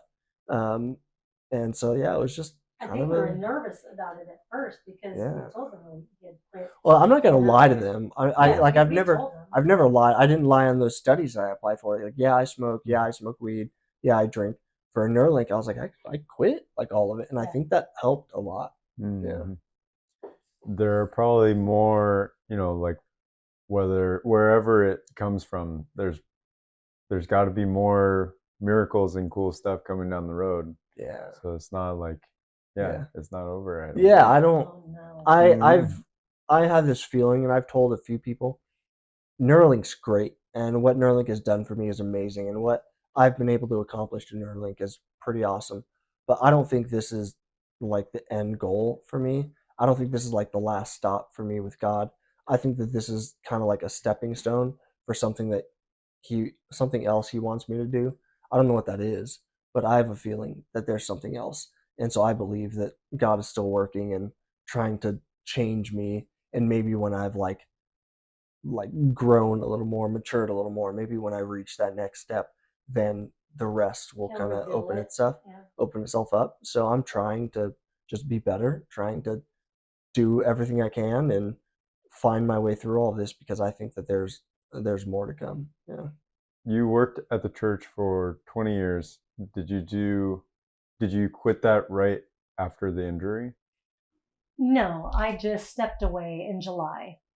Just so you. Yeah, I just stepped away in July. I just stepped away. I just stepped away in July. Yeah. But I was there on staff. I was on staff there for like 16 years or 17, 18 years. And I'd been going to the church for 20 years. But yeah, I just stepped away in July. Oh, okay. Yeah. There's nothing to do with it, nothing like that. It does make it easier. It was Yeah, a thing that we all talked about, and it does make it a lot easier for us, for sure. Like we said, we're going to Texas Yeah, I mean, next week. there are so- things like today, just doing things like this. I mean, I'm probably Nolan's biggest comfort of just knowing because I take care of him and I do all the nursing. I do a lot of the stuff for him. Um, and I'm his mom. So there's the plus, and I'm here. So it makes sense for us. And it's been really nice. Actually, I know for Nolan to have me, to know that he's not taking me away from work or anything like that. And I'm home with him. It's been a really actually awesome transition. Actually, I wasn't anticipating this. I kind of just gave it to God. God led me down this path, and I answered and was obedient, and I'm here.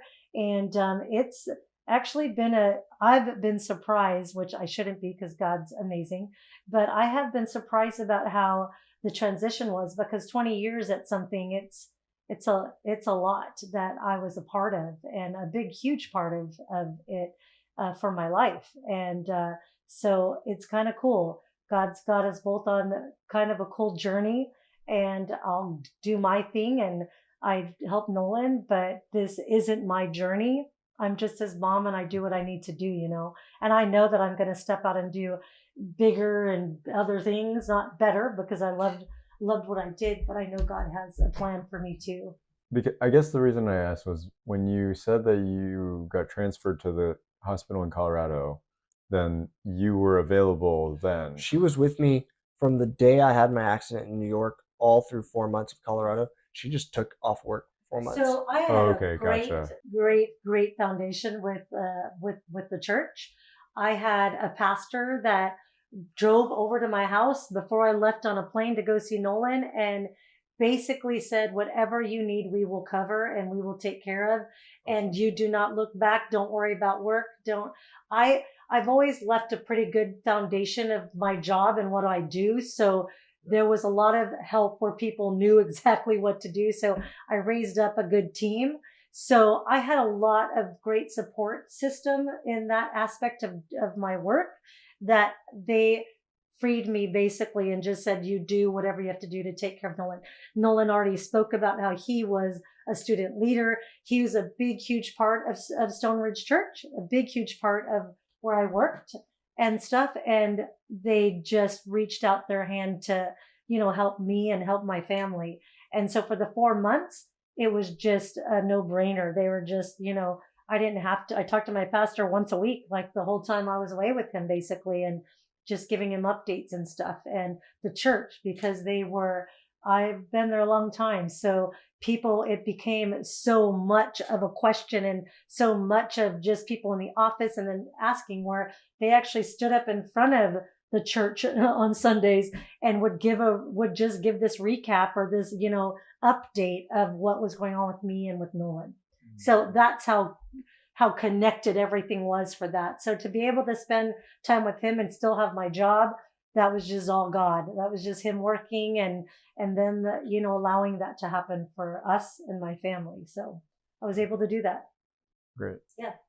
Well, I think like a lot of you, maybe I feel like that, but where you get all the positivity and like just confidence that things are going to work out, it's definitely from your mom and from your foundation of like your support system, religion, social, like your family, everything. It's got to be that. Yeah. I mean, it makes sense. I think I get most of everything from my mom. So yeah, all the good and bad. Yeah, probably. There's no bad. Probably, So. yeah. Okay. No, I think I definitely get a lot from her. So yeah. Okay, so I feel like we kind of covered the like before your injury, a little after, and then now after the implantation. Can you share like a message of inspiration and hope? Like I know on X you've posted some things where I feel like you have an increased amount of like hope for the future.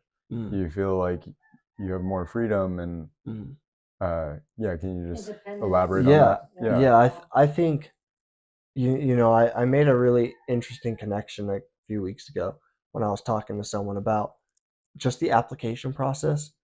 I couldn't apply for Neuralink on my own. Like I needed my buddy Bane to help me apply for it. That's something I can do on my own now. Just something like that, something that's so simple. It changes everything, and it makes me feel like there's so much more out there for me, and not just for me, but like what I'm doing and what Neuralink is doing is going to make that a reality for so many more people. Even, with P3 and everything now, like I know that it's going to change his life. I'm sure it already has, and I know that it's going to change so many people's lives and make, living and supporting themselves and being more independent just more of a reality. It makes it just more real for them, in a lot of ways. And this is just the beginning. Like I know that there's more to come, and I know some of the cool stuff they're doing, and I know that we're just barely scratching the surface of like what this thing is capable of. And so it really makes me excited for the future and like what I'll be able to do in the future, what other people will be able to do in the future. Like I keep thinking about where like the internet started or where like the first iPhone started, like Apple, whatever. And I think where we are now with the internet, and like there's no way that the people who created that um, could have predicted where the internet would go. And so when I think about Neuralink, I have ideas of what might be possible, but I know it's going to blow those out of the water. Like I know that there's so much more. Like there's just one thing, one breakthrough away from this thing just blowing the lid off like all BCI and what we know about the brain and technology and like interfacing with electronics and computers in different ways. Like I know we're close. I can feel it. And so it's just really, really exciting to be a part of. And I think Neuralink really for me over the last 9 months, I've been thinking about this so much over everything that Nolan's been able to do and how it's changed his life. And I really one word always comes to my mind with Neuralink, and it's hope. They just give you hope. And there's hope doesn't end. It's never ending because you can have hope and you can think about, endless possibilities of where they're going to go. And I know when I see Nolan and he does these things over the last 9 months, what Neuralink has been able to do to give him his independence. Even for us, it's freed us up, my husband and I. He just is able to do so much more on his own because of what Neuralink has given him. And I can't imagine where this is going to go. I'm excited to see where it's going to go, but that word always keeps coming to my mind is there's just hope. There's hope out there that I know that Neuralink has so many people that put in so much time and they have so much passion for what they do. It just brings a hope that there's always going to be that one person that's going to come in and put another idea to make it even bigger. And then you have Nolan and you have P2 and P3 that are, working with the BCI, and they're just bringing in so much data and bringing in so much they're like, oh, wow, we can do this and we can do that, like the internet, like you said, you just don't know. You don't know the capability. I remember talking with Neuralink about getting P2 in, and I was like, I'm just excited because like P2 is going to think of things I can't or I won't. Like you need that different perspective in this. And when I keep thinking about like them implanting P3 and P4 and P5, P100, like the more people that are in this, the more data they're going to collect and the more perspective that they're going to get in it. And it's just going to keep growing and growing. Like I've given them, you know, a good starting place, a good platform to launch off of in some ways, but it's going to be so much bigger than I am in a year. Like they're going to have so much more. And what I did is going to be, peanuts to what they're going to end up accomplishing. So like it's just so exciting. Anybody's going to look at it that way. I mean, I look at it that way. I know what you're saying, but it was groundbreaking because it's not. I'm such a small part of this. You're a minute part of what Neuralink's going to be. I get that, but you are the starting. I'm like a very small part. I'm a single cog in this whole machine, Mhm. and That is that's true. okay. That's fine with me. That's what I like. I don't mind that one bit. Yeah. I'm just happy to be a part of it. Sure. Can you talk more about the Neuralink app and the Yeah. functionality with it? Yeah, so basically, Neuralink has created an application that can be uploaded on devices. So, like right now, it's on the computer. Um, this app is how you control the computer, how you control devices. When I wake up my implant, so I have like a charger base and a charger coil that wakes up my implant. I can say like implant connect on my computer or click a little button that someone clicks a little button that says connect to connect to this application on my computer. Um, and it has a lot of different things in the app, which I do on a daily basis. There's like a calibration, which is basically just like how you do a mouse calibration, a cursor calibration. I do the same thing. I do it maybe if I want to once a day, I can do it once a week. And all it does is train um, the data that I feed in. I feed in data into like machine learning, and it gives me cursor control. So it's gonna, show like bubbles on the screen, and I push towards those bubbles, say like attempted movements with my hands, and then after a while, it trains and gives me a model that gives me cursor control. And the more time I put in, the better it's gonna get, basically. And there are other things in the app, but it's just essentially how I control a computer. There's not a lot to it, but there's also kind of a lot. Mhm. There's like I can talk about this for a while, but there's essentially it's just how I interact with electronics. Okay. And now you have the ability to control your phone, right? I do, yeah. So the app isn't actually on the phone. Basically, Okay. it's on my computer, but they have connected. I have to like connect a cord from the phone to the computer, Okay.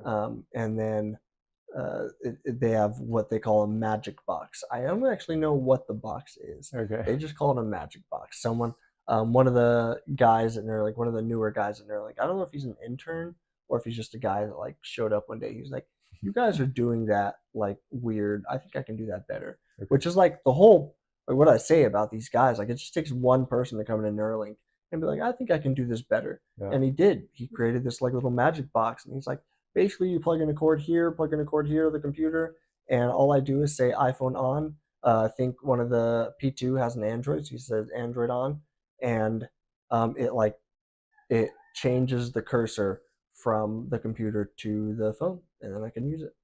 Nice. How many interviews do you think you've done? 50, Okay. something like that, maybe. And people like you, they watch yours, then it gets the word out more because you're on a different platform. Yeah, I'm Thank I'm you. always surprised. Like Yeah. I'm doing interviews and then someone will say like, "Oh, I saw you on this interview and I heard your story and it's crazy." I'm like, "Dude, I've been out for like Yeah. 10 months. How have you Yeah. not seen the bigger ones? How did you Yeah. not see Joe Joe?" Rogan, yeah. Yeah, like Yeah. Good Morning America, Joe. Good Morning Yeah. America, Joe, Lex, Yeah, Lex, like yeah. all Lex these is like awesome. bigger, Yeah. all these bigger ones where He's it's like, one of my how have you favorite not ones. seen like I'm not trying to say like I'm the most famous person in the world. How do you not know who I Yeah. am? But it's like But those an obscure, interviewers, yeah. it's like obscure podcasts, and it's like, oh, I saw you on this. It's like, all right, dude, like cool. So you never know. Yeah. Part of what I've been doing, part of the reason why like I do things like this, and I do like sort of obscure podcasts and stuff, is because like there are people that I've interviewed with that I don't like, that I don't agree with, like in a lot of different ways, like politically or religiously or whatever it is. Just I just don't agree with them. I don't really like them from what I know of them, and I still decide to do interviews with them because it's not about like my personal feelings with this. It's about just getting the word out because I'm an advocate for Neuralink, and I think that it's my job to just not to not say no to people because of my personal beliefs and just do whatever I can because even though I disagree with them, people are going to watch their podcast, their interview, their show, and they're going to see like me instead of like I'll reach more people, and that's really what it's about. And we get the message of why we're here, and Jesus is the most important thing we started. I know it. We didn't start with it, but that's really one of the things that he and I talked about for sure was just that we're not here to be secretive about the why we got here and who we are, and we wanted to make sure that we reached many It just platforms. shows that It just shows that we haven't changed since Yeah. all of this. We're basically the same Yeah, people. we're the same. We weren't going to be afraid. People have asked me, like, are you sure it could be, secure, that your house could be breached by many different avenues? And oh gosh, all kinds of things. Because it's okay, we we have dogs, people. Yeah. Listeners. and we just, and I remember me and him, I remember looking at him, and it was one of those things I think where we are kind of the same, but we're like, yeah, we're good. Like, this is going to be fine and we're going to do it. And then it just kind of blew up. It was just like, okay, mom, I have this, this, this, and this. And then I'm like, you got to back up. We're doing things every day. Like, I need to sleep or I need this. And he's like, okay. And we did. I think he did take a break because I remember Penny, Couple months, he was like, can I be your first one back? And Because I so, did so many. Yeah. Like a month or two. And then I was like, I'm not going to do anything for like this month. because we And had then- Paris, we had things that Well, were no, that was before that. It was like July or August. I was like, Yeah. I'm done. And then I said I'm done, and I took a couple weeks off, and then people kept reaching out. I was like, okay, I'll do one. Okay, maybe I'll do one more. Yeah. And it's like, okay, my break turned into one interview a day for like 3 weeks. And I was Yeah. like, okay. I've changed though. Like I've changed how I do it, so it makes Yeah, it easier. it makes it a little bit easier and Mhm. stuff, Yeah. But we had a rule of when people come to the house, like me or my husband should be here because we both work, had worked and stuff. So there was a lot of things that I think that what has helped us, and I think for any listeners out there, communication is such a key. No matter how you feel as a parent, or even if you're the handicapped one, if you're the one, share what is going on and what you're feeling, because there's no way I'm going to understand Nolan and Nolan's not going to understand me, but communicating and knowing each other and knowing that, us helping each other out is so key. Like, it's okay. I mean, Nolan will probably never get over the burdening part because it's his life and he's a quadriplegic, it's just his life. He will need help with everything. He can't get a drink on his own. He can't, scratch and itch and, things like that. And this is kind of the same thing of just like, all right, what's going on today? And we just shared calendars, because we're like, it's going to help us, because he's like, oh, you have that. And I'm like, gosh, you have that going on. And it's like, so even we've missed a few steps, but then we just have to say, okay, what's going to make it easier. And his schedule, I know he's doing so well with, even though he needs an assistant, I think. But even with that, I'll just plug that. But even with that, I could do everything. I probably could, but some things, it's probably nice for him to be able to talk about things that, his mom doesn't need to know everything. But yeah, I think he's done really well and with some brought balance. But I also believe that we have broken days. Nolan talked about sometimes he's just down, and we just say broken days, and we just kind of leave each other alone, type stuff. But yeah. I think so. Neuralink, they provide hope to a lot of people. They also, I think, are pushing the BCI space forward, pushing neurotechnology forward. People learning about Neuralink even existing will make young kids more intrigued and want to learn about neuroscience. The other thing is that they can provide more data and information about like what the brain is doing. I think that's a huge thing. Okay, so yeah, I agree. I think that Neuralink's Elon Musk's investment in Neuralink and this space is going to create sort of like a BCI space race in my mind. And I think that Neuralink is planning on making all of this open source at one point, at some point. So I think it's just going to help. I think that that's what they should do. I agree. They've been extremely open with a lot of the things they're doing. And so I think it's just going to help everything be better. Everything's going to be pulled up by their bootstraps, What do you think of the idea, like you brought up that by P100 they're going to have more information. What do you think of the idea of like them having a fleet of brain chips out there and then, you know, like just like how Tesla, you know, like they have so many vehicles on the road and they're training their neural net to like Mhm. improve the self-driving. Mhm. I feel like they could create an artificial brain with the data from Mm. millions of implants, right? Like they Yeah. I think it's cool. It's a cool idea.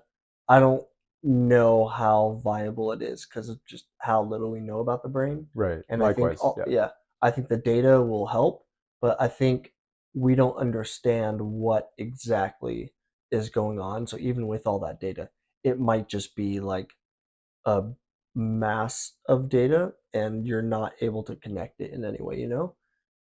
Maybe. I mean, like Tesla, it's Yeah. weird with Tesla, like they kind of know how people drive, Mhm. but when it comes down to like the code that gets shipped out, Yeah, like yeah. they don't actually know Mhm. everything that's happening. Yeah.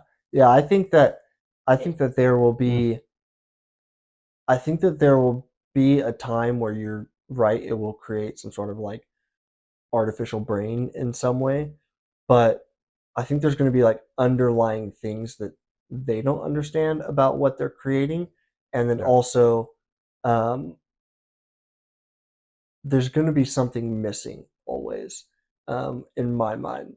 I don't know. I don't know. I think that there's like because I believe in like the soul and all these other things, and I don't know what exactly like how much of that actually in consciousness. I don't know how much of that actually impacts what the brain is capable of doing and Sure. stuff. So as far as like creating like neural net basically like an artificial brain, I think that it's possible. I don't know what that looks like though. Yeah.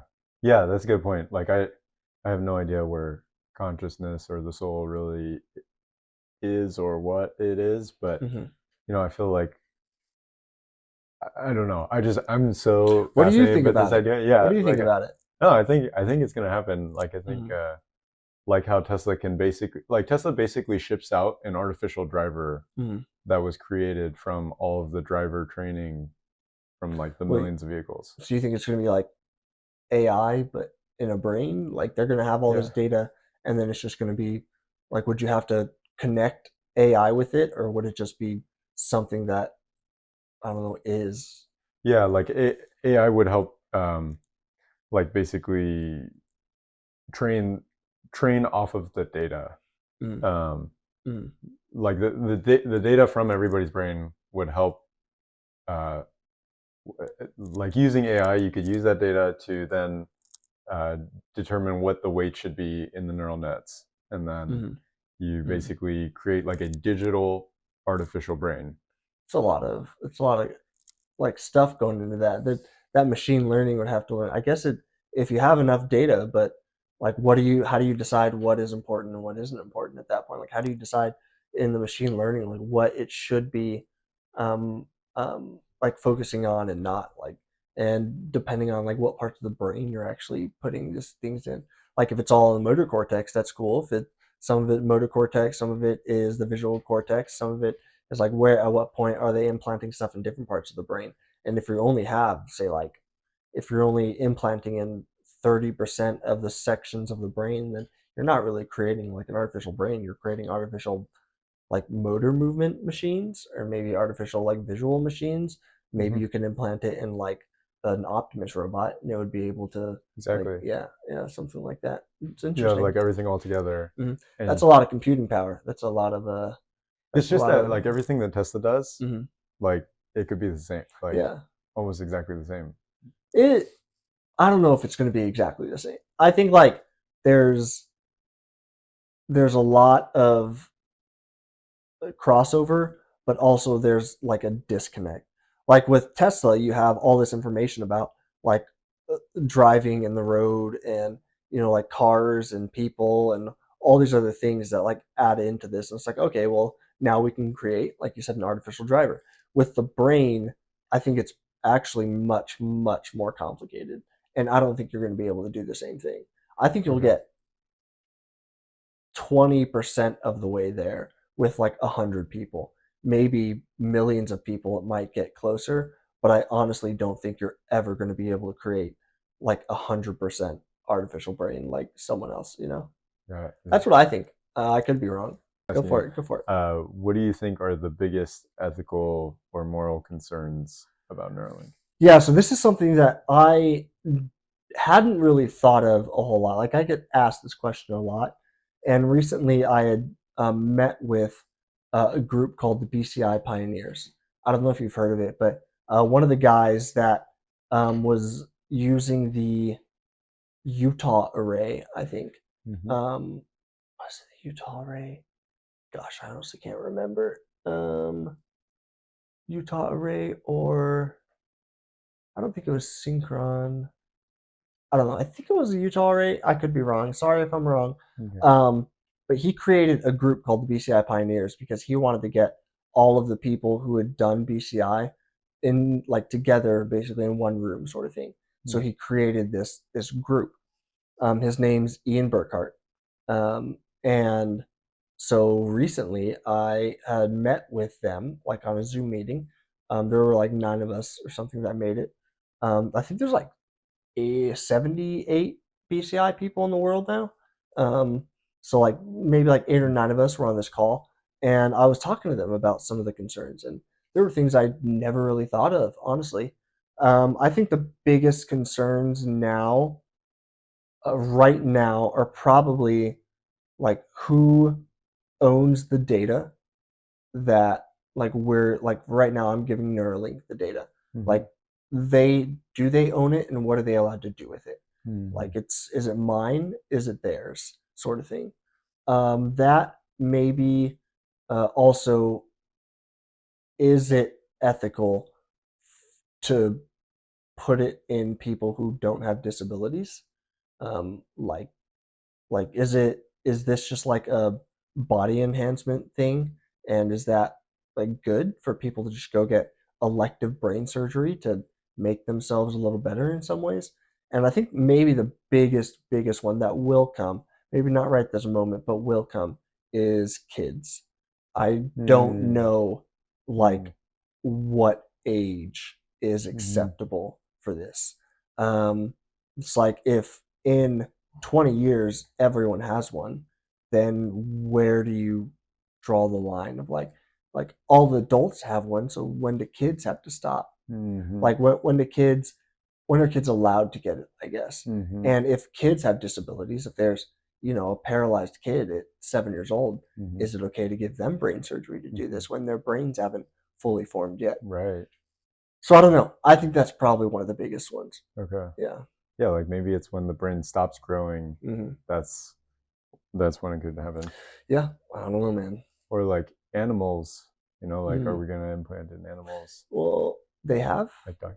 Yeah, they have I mean for like a dog, like you're trying to learn what your dog is thinking or saying or wanting. Yeah, that is interesting. I haven't heard that one. That's interesting. I don't know about that. I don't know about that. I mean, if it's safe for them to do it in monkeys and stuff, um, why wouldn't they? Why wouldn't you be allowed to do it in like other animals and stuff? I guess because this one would be testing, right? Yeah, The clinical yeah, monkeys would be clinical yeah, testing yeah, yeah. versus the dog. Mm-hmm. Well, I just mean if they found that it's safe in the testing of animals in like clinical testing, then why wouldn't you be like they've I gone? agree. I personally agree. Well, with yeah, you. I just mean like people that are like I don't know, maybe upset about it or disagree with it. Like if it's safe to put it in a monkey, um, like if okay, well, we've already gone from monkey to human. Like we've already made that jump. So if it's safe for humans, then it's got to be safe for other animals because they've already been testing it on animals. Um, but then I guess yeah, ethically, like should we be allowed to just put it in animals just because we want to? Like, is it going to be like a thing where it's like, oh, like my dog has a Neuralink implant because like I have, the money to do it or it's cool. And, like I don't know. I can see why that would be a problem. And like, at what point do we draw the line of like, you're allowed to do whatever you want to your animals because they're your animals? Exactly. Like know. the animal, like I don't think it's an issue personally, but I could see where somebody says like the dog has no say. Yeah. And then Yeah, it's like just because it's your dog does not mean you can do whatever you want to it. right. You can like you're saying, oh no, brain chips are fine. Okay, well, brain chips are fine. How about when we start like getting a little bit more like mechanical sort of enhancements, like a robot arm? Like that was something that, well, I talked with some of these guys. Is one of the guys has a like paralyzed arm.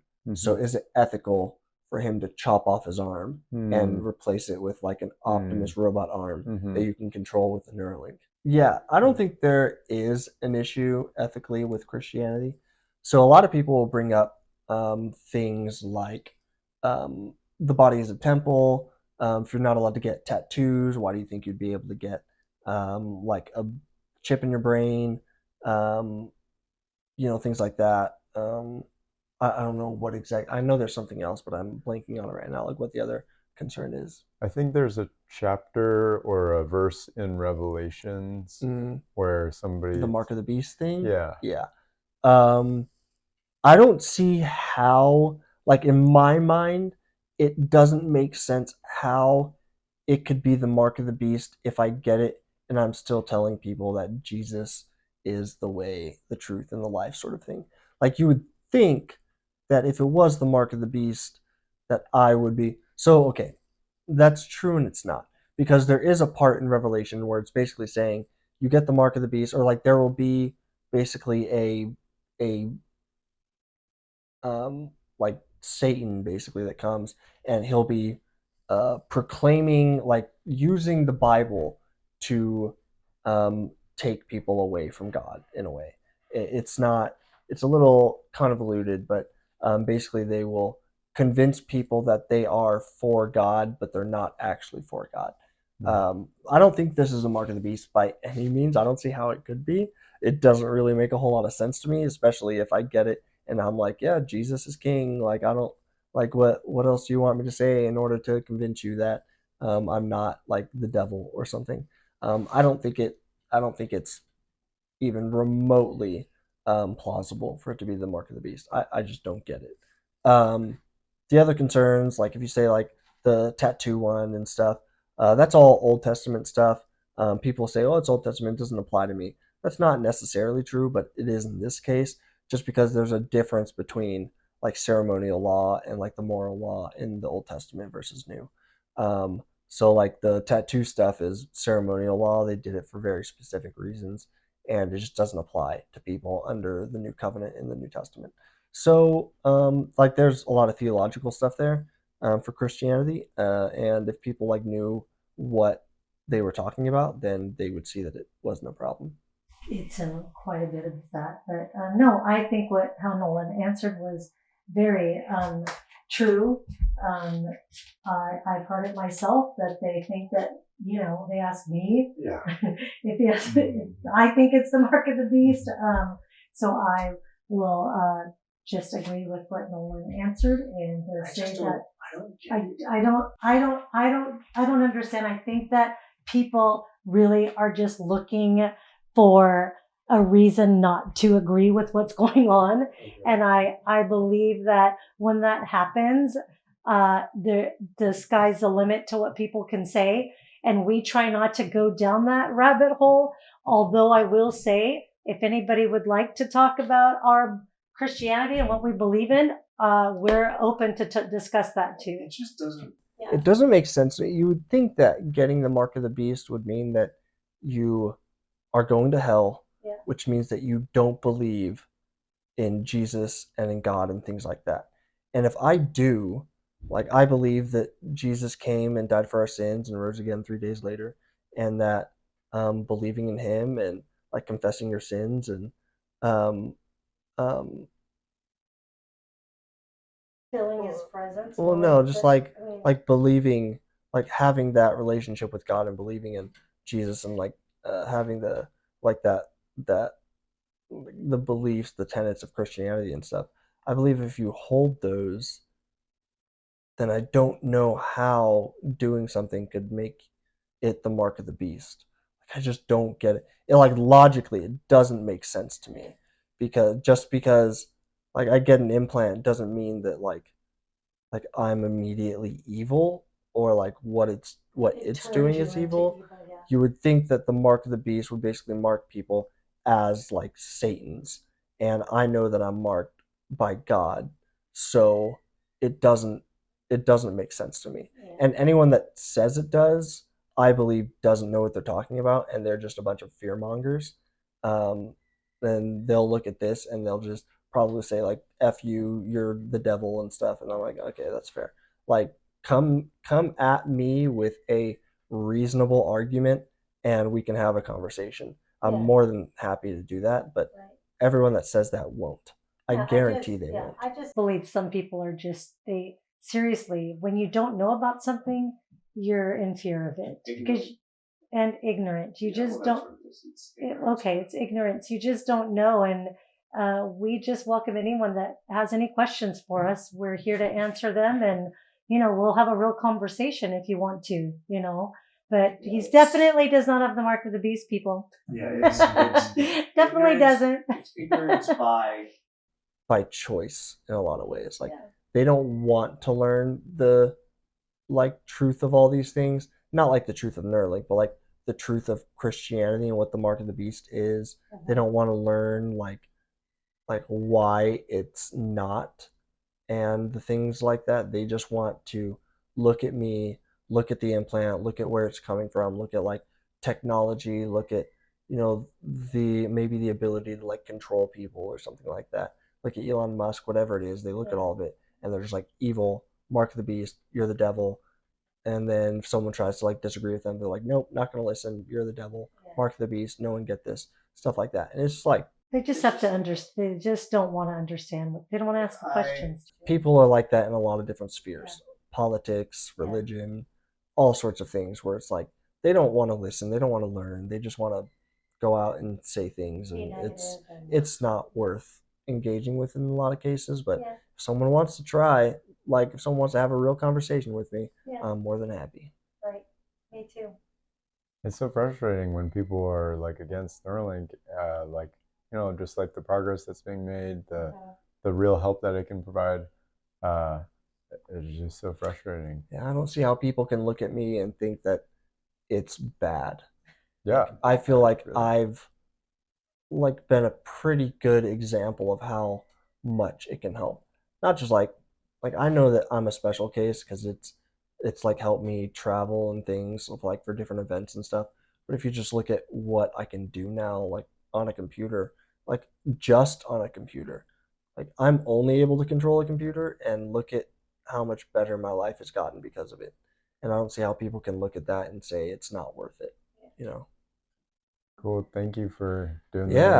Yeah, man. I've had a great time. Okay, put the thingy in there. Okay, hold on. I have to get the most important part. Oh, the charger. Yeah, charger base, the coils and the hat. That's the charger base down here. Okay. So this little coil, cursor off, implant disconnect. Okay, whatever. Okay, so put the coil on there. You see how it sits on the no, put the coil on there, like on the top. Yep, there you go. So this is the charger base and the coil. The coil and the charger base are magnetic, so it kind of fits on there really nicely. It's super nice. So then you plug this in to the charger, and then that goes over my head. But they gave me a nifty little hat with like a little pocket in it. That's the wrong one. Oh no, that one has it too. Okay. Oh yeah, so a little pocket in there, and you just slip this coil. Easily. Yep, this coil inside this pocket. Wait a second. It is really easy. I'm sorry. I have all the game time pressure. Yeah, all right. What? There's no pressure. I just can't get it. Is this? This is your hat, right? Yeah, you can do either one. I know, but that's weird. Yeah, it has a pocket, but just do the other one. Okay, ready? We're serious. It's gonna work. Okay. Cool. Just slips in that little pocket. Okay. And that will go. I should also see. Do you want to see? You won't be able to see it. Yeah, because of his hair. But there's I will tell you, this incision was like this. Okay. And it's right here. Nope, you're off it. I'm feeling it, you goofball. It's right there. I'm feeling it. This is Okay. the lump. This is where that went in, and then we just And put it then on look at his, the charger base. and then look at that. Move that. Yeah. That Oh, means it cool. is connected and Mhm. that's charging. So this little green thing shows how charged it is. This little green light. Oh, gotcha. So it's what, like 55, 60% charge. Mhm. And then cursor on. Implant connect. Disconnect. So here we go. Now go out, show them. And it is configuring.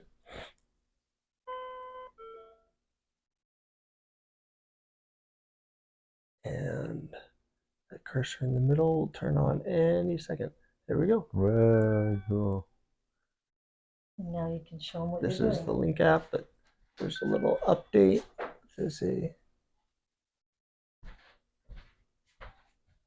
calibration target. Okay, whatever. So that'll update.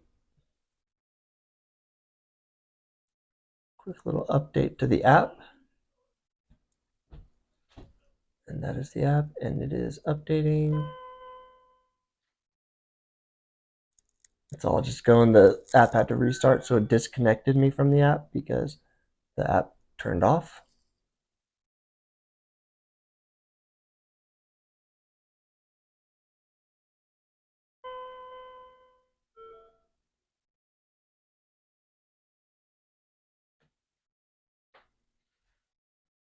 All right, that's it.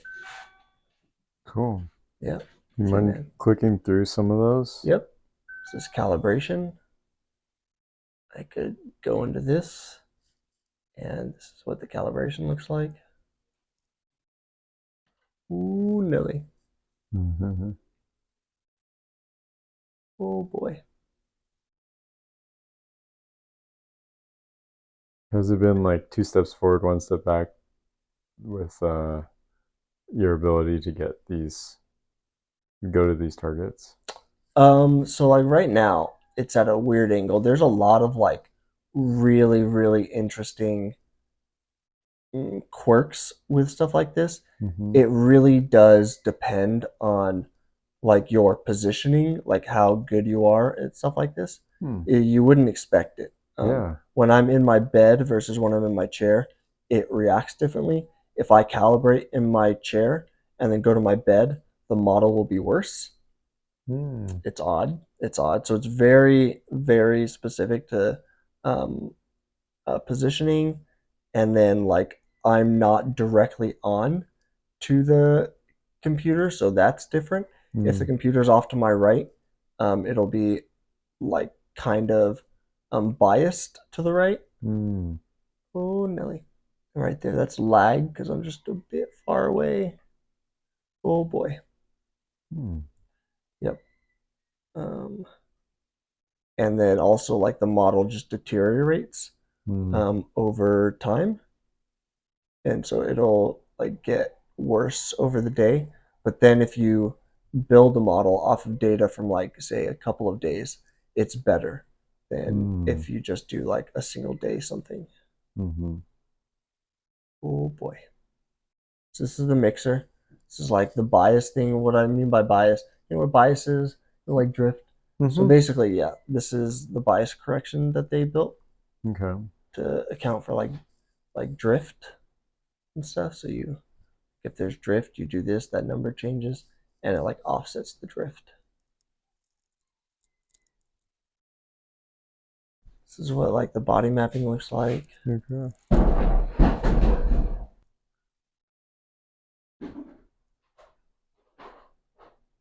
So stuff like that.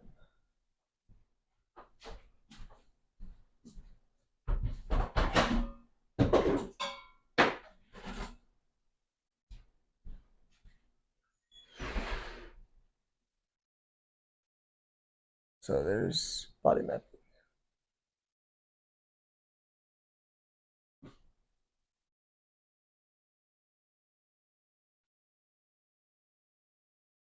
And this will go on for a while, just different things.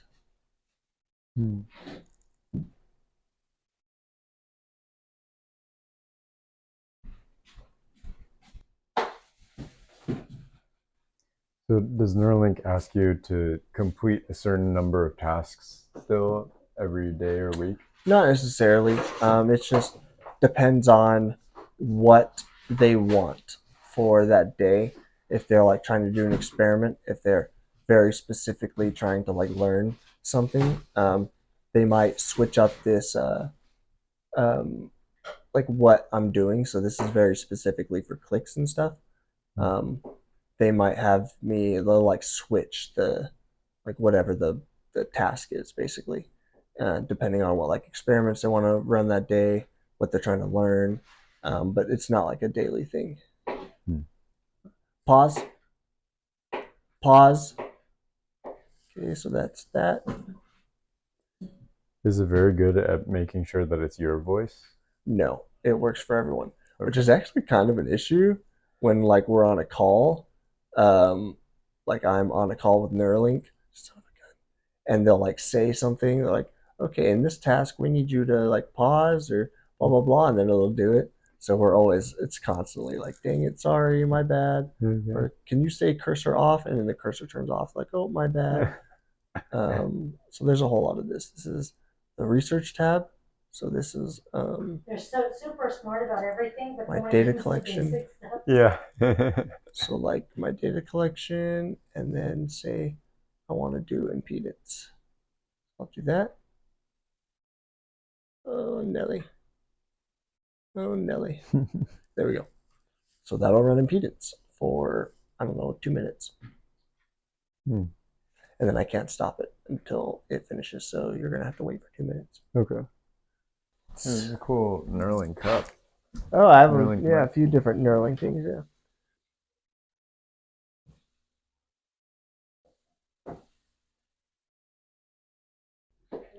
This is a really bad model because I just like half calibrated super far. okay. Well, let's look at them all because it's so cool. So all these are 3D printed. Yeah. And all the all the different colors, they had to do every color on its own. So all the layers, so like every Oh color my change. God. Is it they had so to switch cool? out the 3D. See, you thought, wait, this is cool. So And this is they made these. They made these for the longest road, many nights, largest army, Yeah. and the robber. And then this is the other one. all this is 3D printed. Yeah, and then they did all of these. And then they did all of these. Can you believe that? It's crazy, right? And So- they're magnetic. Yeah. No way. The tiles, those, not those, the hexagons. Oh, right here. No, the hexagons. They're all These. magnetic. They're all magnetic. Like what's shaking in there are all magnets. So, like when you put them all together, They stay together. Yeah. Oh, gotcha. So this is that. So when you put this together, and what I was trying to tell you with this, he was asking what these little circles were. There's a little circle. So they go on like this little circle right here. We have to put one together, but it goes like this, the road, and you do your road, and then this tells them that you're there. Yeah, gotcha. So yeah. I'd rather it be under. Wow. That Dude, is we have to set this so up now next just level. because. And then the cards, Oh my goodness. and they have the cards, but this is a cool thing too, because this is all of the ports. These are all of the ports. Wow. So you know how you can go and do the ports and you have to get so many? So each port has its own little like resource. Yeah, the resource. So when you buy it, see? Like, some of them have You know, so if you make it done like this says 3, so you Yeah. have to have 3 of the resources to get it. But, like, But then this look at one, the clay or the wood. wood and the wheat. So that's how many you have to have. Then when you land on it, then that's sheep. You don't land on it. Well, when you build there. this is so Okay, let's show you one of these too. All this Let's 3D put- printed. Let's put this by it so you can get a picture with. This is so Oh, here, let's put this. crazy. Let's put that out so you can see This look Settlers of Catan. Should that go up there? okay. Yeah, then you can have it all.